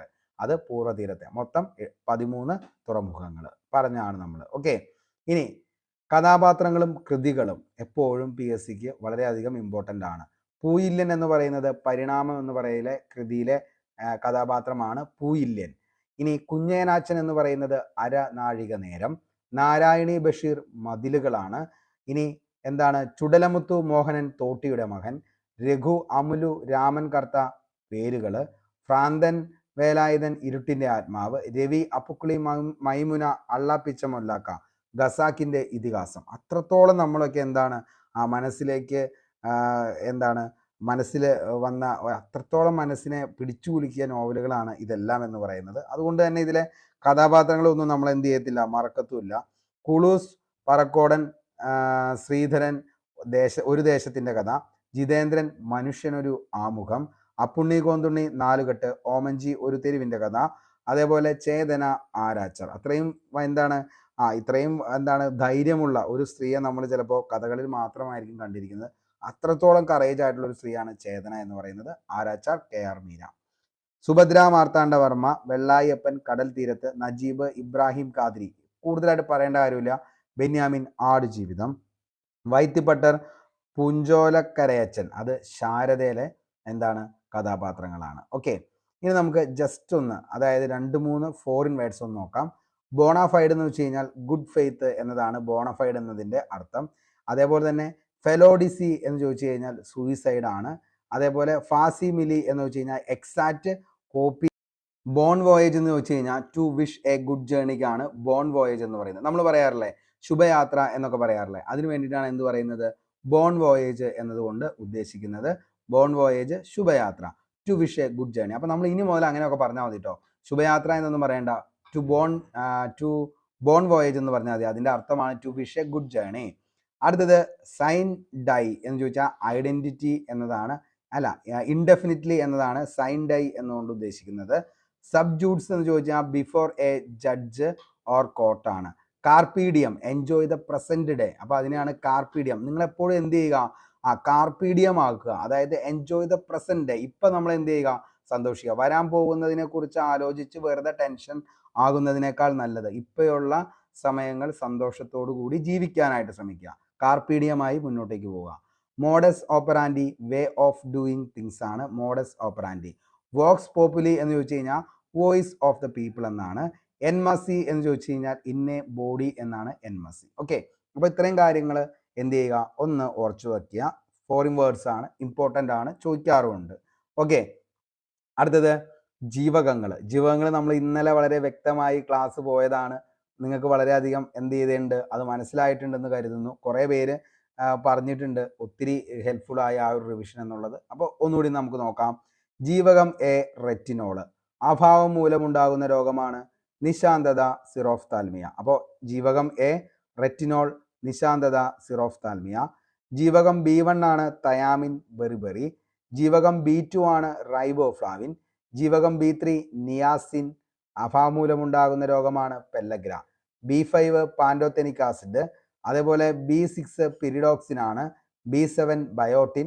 ബയോട്ടിൻ്റെ കുറവ് മൂലമാണ് എന്ന് പറയുന്നത് മുടി കൊഴിച്ചിൽ കൂടുതലായിട്ടുണ്ടാകാനുള്ള കാരണം എന്ന് പറയുന്നത് B7 എന്ന് പറയുന്ന ജീവകത്തിന്റെ അഭാവമാണ്. ബയോട്ടിൻ കുറവായി കഴിഞ്ഞാൽ മുടി കൊഴിച്ചിൽ കൂടുതലായിട്ട് വരും. അപ്പം നിങ്ങൾക്ക് ആർക്കെങ്കിലും മുടി കൊഴിച്ചിൽ കൂടുതലായിട്ടുണ്ടെങ്കിൽ എന്ത് ചെയ്യുക, B7 കുറവാണെന്നുള്ളത് മനസ്സിലാക്കുക, അതായത് ബയോട്ടിൻ കുറവാണ്. ഓക്കെ, B9 ഫോളിക് ആസിഡ്, വളർച്ച anaemia. B12 cyanocobalamin, pernicious anaemia. അതേപോലെ തന്നെ vitamin C ascorbic acid, scurvy ആണ് അഭാവം കൊണ്ടുണ്ടാകുന്ന രോഗം എന്ന് പറയുന്നത് സ്കർവി. മോസ്റ്റ്ലി റിപ്പീറ്റഡ് ആണ് ഈ അസ്കോർബിക് ആസിഡ്, വൈറ്റമിൻ സി അതുമൂലമുണ്ടാകുന്ന രോഗം ചോദിച്ചു കഴിഞ്ഞാൽ സ്കർവി ആണെന്നുള്ളത് ഒത്തിരി തവണ ചോദിച്ചിട്ടുണ്ട്. ഇനി ഡി ആണ് കാൽസിഫെറോള്, കണ അല്ലെങ്കിൽ റിക്കറ്റ്സ്. ഇനി ഇ ആണെങ്കിൽ ടോക്കോഫിറോള്, വന്ധ്യതയാണ്. കെ ആണെങ്കിൽ ഫില്ലോക്വിനോൺ, രക്തസ്രവം. അപ്പോൾ അത് ഓർത്തു വച്ചേക്കുക, ഇമ്പോർട്ടൻ്റ് ആണ്. ഓക്കെ, ഇനി നമുക്ക് ലോഹങ്ങളും അയിരുകളും നമ്മൾ ഓൾറെഡി പറഞ്ഞതാണ് ഈ ഒരു ടോപ്പിക്ക്. അലൂമിനിയത്തിൻ്റെ ബോക്സൈറ്റ് ആണ്, മെർക്കുറിയുടെ സിന്നബാർ, ടൈറ്റാനിയത്തിൻ്റെ ഇൽമനേറ്റ് ആണ്, തോറിയം മോണോസൈറ്റ് ആണ്, കോപ്പർ പൈററ്റൈറ്റ്സിയം, കുപ്രൈറ്റ് മാലക്കണ്ണ് ചാൽക്കോസൈറ്റ് ആണ്, സിങ്ക് ബ്ലൈൻഡ് ആണ്, calamine, tin cassiterite, antimony stibnite, manganese pyrolusite ആണ്, സ്വർണം ബിസ്മത്തറേറ്റ് ആണ്, uranium pitchblende, lead galena litharge. Okay, ഇനി നമുക്ക് എന്ത് ചെയ്യാം, പഞ്ചവത്സര പദ്ധതികൾ. PSCക്ക് ഏറ്റവും കൂടുതൽ ഇമ്പോർട്ടൻ്റ് ആയിട്ടുള്ള ഒരു പാർട്ടാണ് പഞ്ചവത്സര പദ്ധതി. ഒന്നാം പഞ്ചവത്സര പദ്ധതി കാലയളവ് നമുക്ക് നോക്കിക്കഴിഞ്ഞാൽ 1951 മുതൽ 1956 വരെയാണ് ഒന്നാം പഞ്ചവത്സര പദ്ധതിയുടെ കാലം എന്ന് പറയുന്നത്. കാർഷിക മേഖലയുടെ സമഗ്ര വികസനമാണ് ഒന്നാം പഞ്ചവത്സര പദ്ധതി ലക്ഷ്യമിടുന്നത്. രണ്ടാം പഞ്ചവത്സര പദ്ധതി 56-61 വ്യവസായിക വികസനത്തിനാണ് രണ്ടാമത്തെ പഞ്ചവത്സര പദ്ധതി. അപ്പൊ ആദ്യം കാർഷിക മേഖലയുടെ വളർച്ച, രണ്ടാമത് വ്യവസായ വികസനം. ഓക്കെ, ഇനി അടുത്തതാണ് എന്ത്, മൂന്നാമത്തെ പഞ്ചവത്സര പദ്ധതി ഭക്ഷ്യ സ്വയം പര്യാപ്തത, സമ്പദ് വ്യവസ്ഥയുടെ സ്വയം പര്യാപ്തതയാണ് മൂന്നാം പഞ്ചവത്സര പദ്ധതി. നാലാം പഞ്ചവത്സര പദ്ധതി 69-74 സ്ഥിരതയോടുകൂടിയ വളർച്ച സാശ്രയത്വമാണ് 4. അഞ്ചാം പഞ്ചവത്സര പദ്ധതിയാണ് ദാരിദ്ര്യ നിർമ്മാർജ്ജനം. ഗരീബി ഹട്ടാവോ എന്ന്, ദാരിദ്ര്യം തുടച്ചു മാറ്റുക എന്ന് ആര് പറഞ്ഞത്, നമ്മുടെ ഇന്ദിരാഗാന്ധി പറഞ്ഞത്. ഏതിലാണെന്ന് ചോദിച്ചു കഴിഞ്ഞാൽ അഞ്ചാം പഞ്ചവത്സര പദ്ധതിയിലാണ്, 74-79. ആറാം പഞ്ചവത്സര പദ്ധതി 80-85 കാർഷിക വ്യവസായ മേഖലയുടെ അടിസ്ഥാന സൗകര്യം മെച്ചപ്പെടുത്തൽ. ഏഴാം പഞ്ചവത്സര പദ്ധതി 85-90 ആധുനികവൽക്കരണം, തൊഴിലവസര വർധനവ്. 8 92-97 മാനവശേഷി വികസനം. ഒമ്പതാം പഞ്ചവത്സര പദ്ധതി 97-2002 ഗ്രാമീണ വികസനവും വികേന്ദ്രീകൃത ആസൂത്രണവും. 10ാം പഞ്ചവത്സര പദ്ധതി മൂലധന നിക്ഷേപം വർദ്ധിപ്പിക്കുക. 11ാം പഞ്ചവത്സര പദ്ധതി 2012 വരെ മുഴുവൻ ജനവിഭാഗങ്ങളുടെയും സമഗ്ര വികസനം. അതേപോലെ തന്നെ 12ാം പഞ്ചവത്സര പദ്ധതി സുസ്ഥിര വികസനം. അപ്പൊ ഇത്രയും കാര്യങ്ങൾ എന്ത് ചെയ്തോ, ഓർത്തു വച്ചോ, ഇമ്പോർട്ടൻ്റ് ആണ്. പ്രധാനപ്പെട്ട ഭരണഘടനാ നിർമ്മാണ കമ്മിറ്റികളും ചെയർമാനും. Rules and procedures committee Rajendra Prasad ആണ്. Steering committee Rajendra Prasad. House committee ആരാന്ന് ചോദിച്ചാൽ ആരാ, പട്ടാഭി സീതാരാമയ്യാണ് ഹൗസ് കമ്മിറ്റി. ഇനി ആരാണ് ഓർഡർ ഓഫ് ബിസിനസ്? KM മുൻഷിയാണ്. മൗലികാവകാശങ്ങളുടെ ഉപദേശക സമിതിയാണ് സർദാർ വല്ലഭായി പട്ടേൽ. ഇനി മൗലികാവകാശ സബ് കമ്മിറ്റി JB കൃപലാനി. ന്യൂനപക്ഷ സമിതി സർദാർ പട്ടേലാണ്. Minority sub committee HC Mukherjee. Drafting committee BR Ambedkar ആണ്. യൂണിയൻ കോൺസ്റ്റിറ്റ്യൂഷൻ കമ്മിറ്റി ആണെങ്കിൽ ജവഹർലാൽ നെഹ്റു ആണ്. അപ്പോൾ ഇത്രയും കാര്യങ്ങൾ ഓർത്തു വെച്ചോ.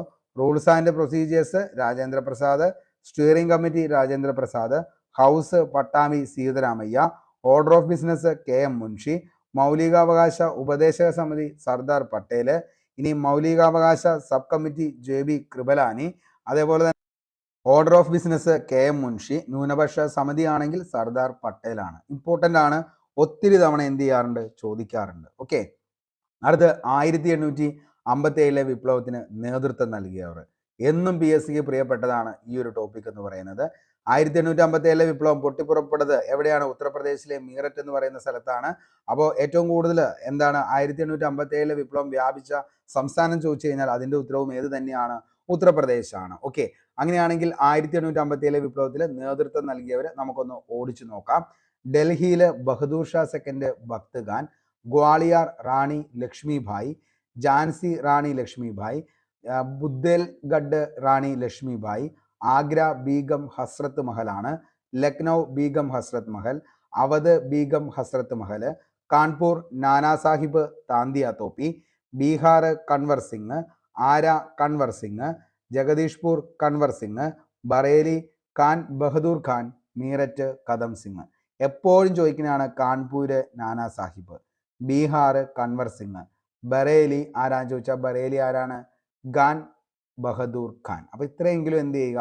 ഒന്ന് ഓർത്തു വയ്ക്കുക. ഓക്കെ. ഇനി അടുത്തതാണ് ദേശീയ മനുഷ്യാവകാശ കമ്മീഷൻ ചെയർമാൻ സ്ഥാനം വഹിച്ച വ്യക്തികൾ. ആദ്യത്തെ ദേശീയ മനുഷ്യാവകാശ കമ്മീഷന്റെ അധ്യക്ഷൻ ആരായിരുന്നു എന്ന് ചോദിച്ചു കഴിഞ്ഞാൽ രംഗനാഥ മിശ്ര. അതിനുശേഷം വെങ്കട ചെല്ലയ്യ. അടുത്തത് JS വർമ്മ, S ആനന്ദ്. അടുത്തത് ആരാണ്? രാജേന്ദ്ര ബാബു, KG ബാലകൃഷ്ണൻ ആറാമത്തെയാണ്. ഏഴാമത്തെ HL ദത്തു. ഇപ്പോഴത്തെ അരുൺ കുമാർ മിശ്രയാണ് എട്ടാമത്തെ. ചോദിക്കാൻ ചാൻസ് ഉണ്ട്, അതുകൊണ്ടാണ് പറഞ്ഞത്. ഓക്കെ. അപ്പോൾ ദേശീയ മനുഷ്യാവകാശ കമ്മീഷൻ ചെയർമാൻ സ്ഥാനം വഹിച്ച വ്യക്തികളും ഒന്ന് ഓർത്തു വെച്ചോ, ഇമ്പോർട്ടൻ്റ് ആണ്. ഇനി ആറ്റോമിക നിലയങ്ങൾ. PSCക്ക് എന്നും പ്രിയപ്പെട്ടതാണ് ആറ്റോമിക നിലയങ്ങൾ. കൈഗ എവിടെയാണ്? കൈഗ ആണവ നിലയം, ആറ്റോമിക് പവർ സ്റ്റേഷൻ സ്ഥിതി ചെയ്യുന്നത് എവിടെയാണെന്ന് ചോദിച്ചാൽ കർണാടകയിലാണ് കൈഗ.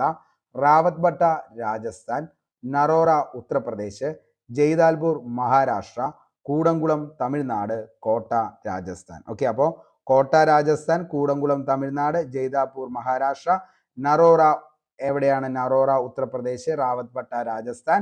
അതേപോലെ കൈഗ എവിടെയാണെന്ന് ചോദിച്ചാൽ അത് കർണാടകയാണ്. ഓക്കെ. ഇനി അടുത്തത് കേരളത്തിലെ വന്യജീവി സങ്കേതങ്ങൾ. കേരളത്തിലെ വന്യജീവി സങ്കേതങ്ങളുമായി ബന്ധപ്പെട്ട് 1 മാർക്കിനുള്ള ചോദ്യം വരാറുണ്ട്. നോക്കാം നമുക്ക്. പെരിയാർ ഇടുക്കി എന്നാ വന്നത്? 1950 പെരിയാർ വന്യജീവി സങ്കേതം. നെയ്യാർ തിരുവനന്തപുരം 1958, പീച്ചിവാഴാനി തൃശൂർ 1958, മുത്തങ്ങ വയനാട് 1973, പറമ്പിക്കുളം പാലക്കാട് 1973, ഇടുക്കി 1976, പേപ്പാറ തിരുവനന്തപുരം 1983, തട്ടേക്കാട് എറണാകുളം 1983, ചിന്നാർ 1984, ചിമ്മിനി തൃശൂർ 1984, ആറളം കണ്ണൂർ 1984, ഷെന്തുരുണി കൊല്ലം 1984, മംഗളവനം എറണാകുളം 2004, കുറിഞ്ഞിമല ഇടുക്കി 2006, ചൂളന്നൂർ പാലക്കാട് 2007, മലബാർ കോഴിക്കോട് 2010, ഇനി കൊട്ടിയൂർ കണ്ണൂർ 2011, കരിമ്പുഴ 2020. അപ്പോൾ ഇത്രയും എന്താണ് നമ്മുടെ വന്യജീവി സങ്കേതങ്ങൾ, കേരളത്തിലെ വന്യജീവി സങ്കേതങ്ങൾ അവ സ്ഥിതി ചെയ്യുന്നത് ഏത് ജില്ലയിലാണ് എന്നുള്ളതും അതേപോലെ അത് നിലവിൽ വന്ന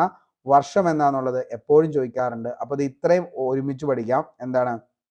ചിന്നാറ് ഇടുക്കിയാണ്, ചിമ്മിനി അതേപോലെ ആറളം ഷെന്തുരുണി ഇത്രയും 1984 വന്നത്. അപ്പോൾ തട്ടേക്കാട്, ചിന്നാറ്, ചിമ്മിനി, ആറളം, ഷെന്തുരുണി 1984. ഓക്കെ.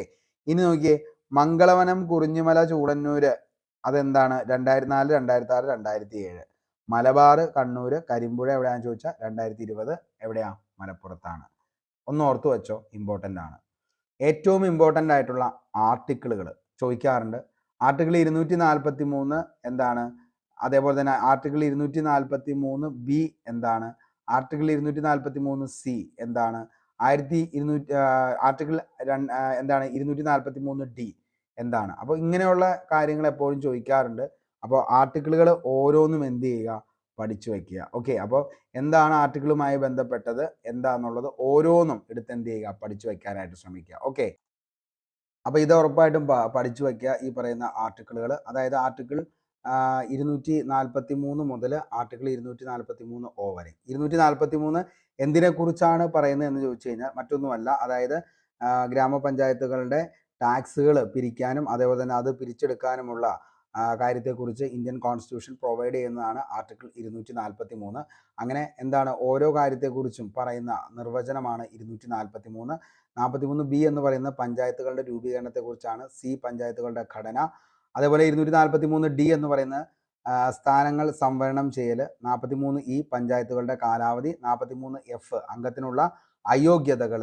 അതേപോലെ 243G എന്ന് പറയുന്ന പഞ്ചായത്തുകളുടെ അധികാരങ്ങളും ഉത്തരവാദിത്തങ്ങളും. അതേപോലെ 43H പഞ്ചായത്തുകൾക്ക് നികുതി ചുമത്താനുള്ള അധികാരങ്ങൾ, ഫണ്ടുകൾ. അതായത് ഈ പറയുന്ന പഞ്ചായത്തുകളുടെ പേരിൽ വരുന്ന എന്താണ് ഓരോ കാര്യങ്ങളെക്കുറിച്ചും പറയുന്നതാണ് ആർട്ടിക്കിൾ 243 എന്ന് പറയുന്നത്. അപ്പോൾ ജസ്റ്റ് ഒന്ന് ഓർത്തു വച്ചേക്കുക. ഓക്കെ, അടുത്തത് നമുക്ക് സാമൂഹ്യ പരിഷ്കർത്താവും അതേപോലെ തന്നെ അവരുടെ സംഘടനകളും ഇമ്പോർട്ടൻ്റ് ആണ്. ചവറ കുര്യാക്കോസ് ഏലിയാസ് ചവറയുടെയാണ് CMI സഭ. അത് എന്നാണ് സ്ഥാപിച്ചതെന്ന് ചോദിച്ചു കഴിഞ്ഞാൽ 1831 CMI സഭ ചവറ കുര്യാക്കോസ് ഏലിയാസ്.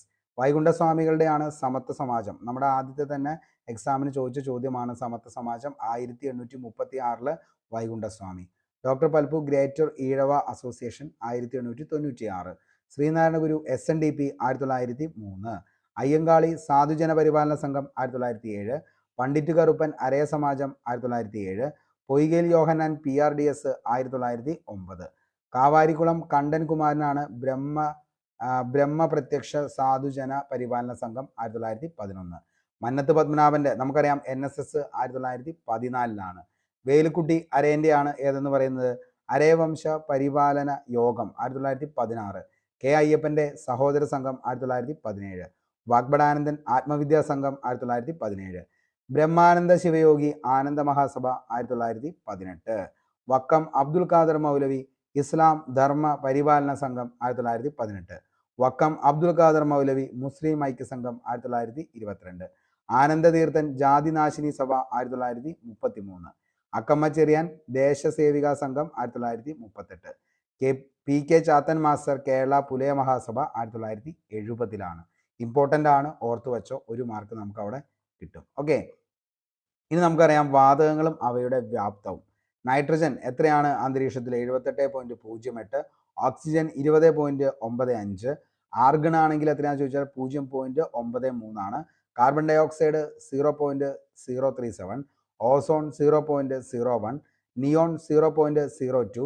ഹീലിയം ആണെങ്കിൽ 0.005. ക്രിപ്റ്റോൺ 0.0001 ആണ്. ഹൈഡ്രജൻ 0.00005 ആണ്. സെനോൺ ആണെങ്കിൽ 0.00009 ആണ് സെനോൺ എന്ന് പറയുന്നത്. ഇമ്പോർട്ടൻ്റ് ആണ്, എപ്പോഴും ചോദിക്കാറുള്ളത് നൈട്രജൻ ആണ് 78.08.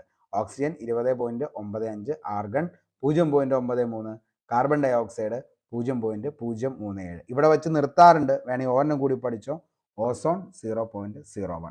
അത്രയെങ്കിലും പഠിച്ചാൽ മതി. ബാക്കി എന്താണ് ചോദിക്കാറില്ല ഇതുവരെ. ഇനി ചോദിക്കാൻ ചാൻസ് ഉണ്ടോ എന്ന് ചോദിച്ചു കഴിഞ്ഞാൽ ഒന്നും നമുക്ക് എന്ത് ചെയ്യാൻ പറ്റില്ല, പറയാൻ പറ്റത്തില്ല. ഓക്കെ, ഇനി നമുക്ക് എന്താണ് ഏറ്റവും ഇമ്പോർട്ടൻ്റ് ആയിട്ടുള്ള സ്ഥാപനങ്ങളും അവയുടെ ആസ്ഥാനങ്ങളും ജസ്റ്റ് ഒന്ന് നോക്കാം. റബ്ബർ റിസർച്ച് ഇൻസ്റ്റിറ്റ്യൂട്ട് ഇന്ത്യയുടെ കോട്ടയമാണ്. റബ്ബർ ബോർഡിൻ്റെ ആസ്ഥാനം കോട്ടയമാണ്. കേരള ഫോറസ്റ്റ് ഡെവലപ്മെൻറ്റും കോട്ടയം തന്നെ. ഓയിൽ പാം ഇന്ത്യ ലിമിറ്റഡ് കോട്ടയമാണ്. Plantation corporation of India limited എവിടെയാണെന്ന് ചോദിച്ചാൽ അതും കോട്ടയം തന്നെയാണ്. അതേപോലെ തന്നെ ഇന്ത്യൻ കാർഡമം ഏലം റിസർച്ച് ഇൻസ്റ്റിറ്റ്യൂഷൻ മയിലാടുംപാറ ഇടുക്കിയിലാണ്. കേരള ഏലം ഗവേഷണ കേന്ദ്രം എവിടെയാണെന്ന് ചോദിച്ചാൽ അത് പാമ്പാടുംപാറയാണ്. ഓക്കെ, ഇനി അത് ഇടുക്കിയാണ്. ഏലം ഗവേഷണ കേന്ദ്രം വണ്ടൻമേട്. സ്പൈസസ് പാർക്ക് എവിടെയാണെന്ന് ചോദിച്ചാൽ പുറ്റടി ഇടുക്കി. കേന്ദ്ര തോട്ടവിള ഗവേഷണ കേന്ദ്രം കൂടല്ലു കാസർഗോഡ്.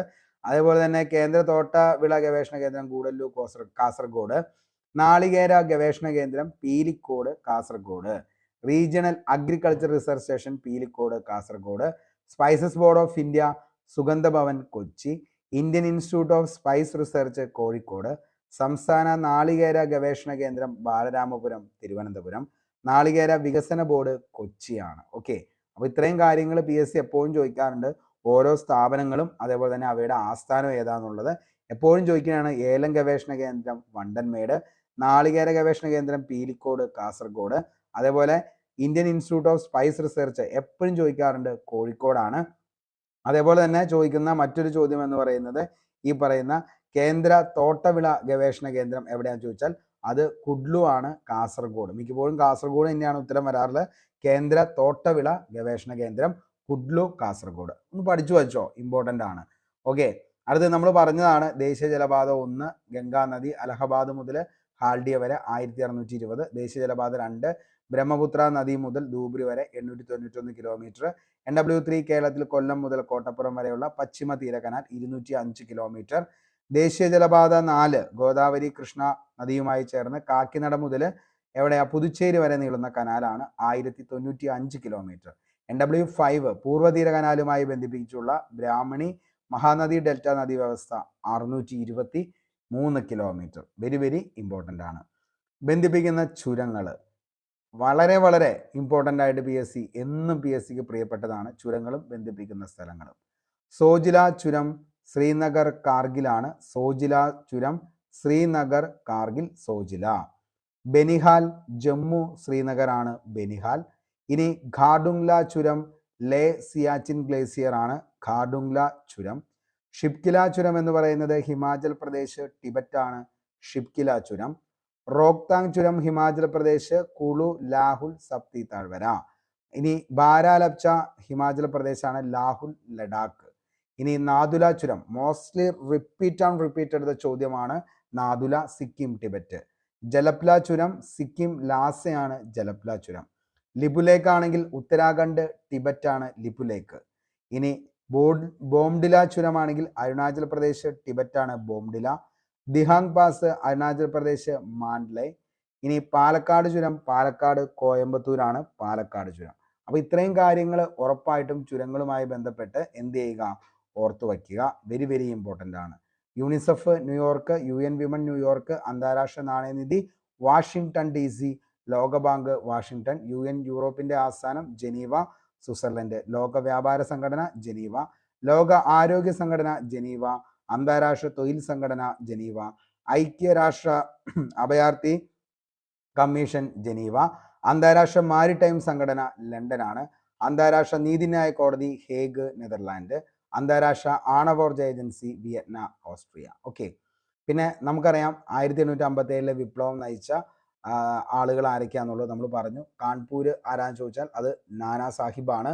ഡൽഹിയിലാണെങ്കിൽ ബഖ്ത് ഖാൻ ബഹദൂർ ഖാൻ, ഝാൻസി റാണി ലക്ഷ്മിബായി, ഫൈസാബാദ് മൗലവി അഹമ്മദുള്ള, മീററ്റ് കദം സിംഗ്, അലഹബാദ് ലിയാഖത്ത് അലി, മധുര ദേവി സിംഗ്, ഗ്വാളിയർ റാണി ലക്ഷ്മിബായി താന്തിയ തോപ്പി, കോട്ട ജയ്ദാൽ, ഹരിയാന റാവു തുലറാം, അസം മണിറാം ദത്ത, ബറൌട്ട് പർഗാന ഷാമൽ, ലക്ന ആഗ്ര ഔദ് അയോധ്യ ബീഗം ഹസ്രത്ത് മഹലാണ്, ജഗദീഷ്പൂർ ആര ബീഹാർ കൻവർ സിംഗ്, ബറേലി റോഹിൽഗഡ് ഖാൻ ബഹദൂർ ഖാൻ, മാൻഡസോർ ഫിറോഷ മേത്ത. ഓക്കെ, അപ്പോൾ ഇത്രയും കാര്യങ്ങളാണ് ഇതിൻ്റെ അകത്ത് നമുക്ക് പറയാനുള്ളൂ.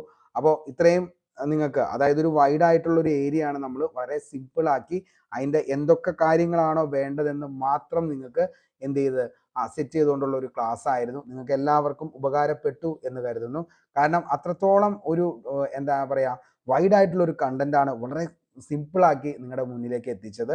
അപ്പോൾ നിങ്ങൾക്ക് എല്ലാവർക്കും ഇഷ്ടപ്പെട്ടു എന്ന് കരുതുന്നു. ഒരു 3 ടൈംസ് എങ്കിലും ബേസ് വേണം എന്നുള്ളൊരു ഉദ്യോഗാർത്ഥിയാണെങ്കിൽ, അതായത് നിങ്ങൾക്ക് ഏതൊരു PSC നടത്തുന്ന എക്സാമുകളിലും ഒരു 50 മാർക്കിലേക്ക് മുകളിലേക്ക് വാങ്ങാനായിട്ട് ഉദ്ദേശിക്കുന്നുണ്ടെങ്കിൽ, പെട്ടെന്ന് ഒരു ക്വിക്ക് റിവിഷനിലൂടെ നിങ്ങൾക്കത് നേടണമെന്ന് അതിയായ ഒരു ആഗ്രഹമുണ്ടെങ്കിൽ തീർച്ചയായിട്ടും നിങ്ങൾക്ക് എന്ത് ചെയ്യാം, ഈ ഒരു ക്ലാസ് ഒരു 2 ടൈംസ് 3 ടൈംസ് എങ്കിലും കേട്ട് കഴിഞ്ഞാൽ ഉറപ്പായിട്ട് നിങ്ങൾക്കത് ഉപകാരപ്പെടുന്നതായിരിക്കും. അതേപോലെ തന്നെ എനിക്ക് നിങ്ങളുടെ അടുത്ത് പറയാനുള്ള മറ്റൊരു കാര്യം എന്താണെന്ന് ചോദിച്ചു കഴിഞ്ഞാൽ, കാരണം ഇനി നമുക്ക് അടുത്തൊരു പുതിയൊരു ബാച്ച് സ്റ്റാർട്ട് ചെയ്യുമ്പോൾ തന്നെ ഏതൊക്കെ ടോപ്പിക്സ് ആണെന്നുള്ളത് ഞാൻ നിങ്ങൾക്ക് ഓരോ ടോപ്പിക്സ് എടുക്കുമ്പോഴും അതിൻ്റെ ഓരോന്നും അത് ഏതൊക്കെ എക്സാമുകളിലേക്ക് വരാവുന്ന തരത്തിൽ എന്നുള്ള ലെവലിൽ തന്നെയാണ് ചെയ്തിരിക്കുന്നത്. എല്ലാത്തിനും യൂസ്ഫുൾ, അതായത് കേരള PSC നടത്തുന്ന എല്ലാ PSC എക്സാമുകൾക്കും യൂസ്ഫുൾ ആവുന്ന ലെവലിൽ തന്നെയാണ് നമ്മുടെ ഓരോ ക്ലാസ്സും ചെയ്യുന്നത്. അതുകൊണ്ട് തന്നെ നിങ്ങൾ എന്ത് ചെയ്യുക, പ്രത്യേകം അതായത് ഈ പറയുന്ന സെക്രട്ടറി ടെസ്റ്റിന് വേണ്ടിയിട്ട് പ്രത്യേക ഒരു ക്ലാസ്, അതേപോലെ തന്നെ എന്താണ് പോലീസ് കോൺസ്റ്റബിളിന് പ്രത്യേക ഒരു ക്ലാസ്, അതേപോലെ ഫയർമാന് പ്രത്യേക ഒരു ക്ലാസ്, LGSന് വേറൊരു ക്ലാസ്, അങ്ങനെ ക്ലാസ്സുകൾ എല്ലാം ബേസ് എല്ലാം സെയിം ആണ്. അപ്പോൾ അതിന് മാത്രം വലിയ കാര്യങ്ങളൊന്നുമില്ല. പിന്നെ അതിൻ്റെ ക്വസ്റ്റ്യൻ പേപ്പറും ബാക്കി കാര്യങ്ങളും നമ്മൾ ചെയ്യുമ്പോൾ മാത്രം കുറേ ഡിഫറൻസ് അതിൻ്റെ അകത്ത് വരുന്നത് നമ്മൾ എന്ത് ചെയ്യും, സെറ്റ് ചെയ്തും. അതേപോലെ സ്പെഷ്യൽ ടോപ്പിക്സുകളും മാത്രമാണ് ചേഞ്ചസ് വരുന്നുള്ളൂ. ബാക്കി എല്ലാം എന്താണ്, സെയിം തന്നെയാണ്. നമുക്ക് ഇഷ്ടമുള്ള ദൈവത്തെ നമുക്ക് ആരാധിക്കാം, പക്ഷെ ദൈവം എന്ന് പറയുന്നതും ആ ഒരു കൺസെപ്റ്റ് എന്ന് പറയുന്നതും എന്താണ്, ഒന്ന് തന്നെയാണ്. ഓക്കെ, അപ്പോൾ എന്ത് ചെയ്യുക, നമ്മൾ പലരും പല എന്താണ് കൾച്ചർ ആൻഡ് ട്രഡീഷൻസ് ഫോളോ ചെയ്യുന്ന ആളുകളായിരിക്കും. പക്ഷേ പൊതുവെ നമ്മൾ അവസാനം വന്നെത്തുന്നത് ദൈവം എന്ന് പറയുന്ന ഒരു ഒറ്റ കൺസെപ്റ്റാണ്. അതായത് നമ്മളെ ഏതൊരു ആപത്തിലും നമ്മളെ ചിലപ്പോൾ ദൈവത്തിൻ്റെ പ്രതിരൂപമായിട്ടൊക്കെ പല ആളുകളും നമ്മുടെ ലൈഫിലേക്കൊക്കെ വരും. അപ്പോൾ അവരെ നമ്മൾ ദൈവത്തെ പോലെ കാണും. പക്ഷേ ചിലപ്പോൾ ചിലരൊക്കെ കർമ്മം കൊണ്ടാണ് നമ്മുടെ അടുത്ത് എന്താണ് ദൈവത്തെ പോലെ ആകുന്നത്. അതേപോലെ നിങ്ങൾക്കും പറ്റാവുന്ന ഹെൽപ്പ് മറ്റുള്ളവർക്ക് വേണ്ടിയിട്ട് മാക്സിമം നിങ്ങൾ എന്ത് ചെയ്യുക, ചെയ്യാനായിട്ട് ശ്രമിക്കുക. പഠിക്കുന്ന കാര്യങ്ങൾ മറ്റുള്ളവരുടെ അടുത്ത് എന്ത് ചെയ്യുക, ഷെയർ ചെയ്യുക. അവർക്ക് മാക്സിമം എന്താണ് എല്ലാവർക്കും യൂസ്ഫുൾ ആവുന്ന ലെവലിൽ, അതായത് നിങ്ങളെ അത്രത്തോളം എന്ത് ചെയ്യുന്നത്, വിശ്വസിക്കുന്നതും നിങ്ങളുടെ കൂടെ നിൽക്കുന്നതും എന്ന് ഉള്ള ആളുകളുടെ അടുത്ത് മാത്രം എന്ത് ചെയ്യുക, ഡിസ്കസ് ചെയ്യുക. അല്ലാതെ എല്ലാവരുടെ അടുത്തും നാട്ടുകാരുടെ അടുത്തൊന്നും കൊട്ടി ആഘോഷിക്കാനല്ല ഞാൻ പറഞ്ഞത്. ഓക്കെ, മനസ്സിലായിട്ടുണ്ടാവും. കഴിഞ്ഞ ദിവസത്തെ വീഡിയോയിൽ ഞാൻ വളരെ വ്യക്തമായിട്ട് ഇതിനെക്കുറിച്ചൊക്കെ പറഞ്ഞതാണ്. ഓക്കെ, അപ്പോൾ ഇത്രയും കാര്യങ്ങളൊക്കെയാണ് പറയാനുള്ളൂ. ഇന്നത്തെ വീഡിയോ ഇവിടെ വെച്ച് വൈൻഡപ്പ് ചെയ്യാണ്. നിങ്ങൾക്ക് ഇഷ്ടപ്പെട്ടെങ്കിൽ ഉറപ്പായിട്ടും ലൈക്ക് അടിക്കുക, നിങ്ങളുടെ അഭിപ്രായം താഴെ കമൻറ്റ് ബോക്സിൽ രേഖപ്പെടുത്തുക. പുതിയൊരു വീഡിയോയുമായി നമുക്ക് വീണ്ടും കണ്ടുമുട്ടാം. അതുവരത്തേക്കും short break, signing off, Arun Kombanadan. Thank U.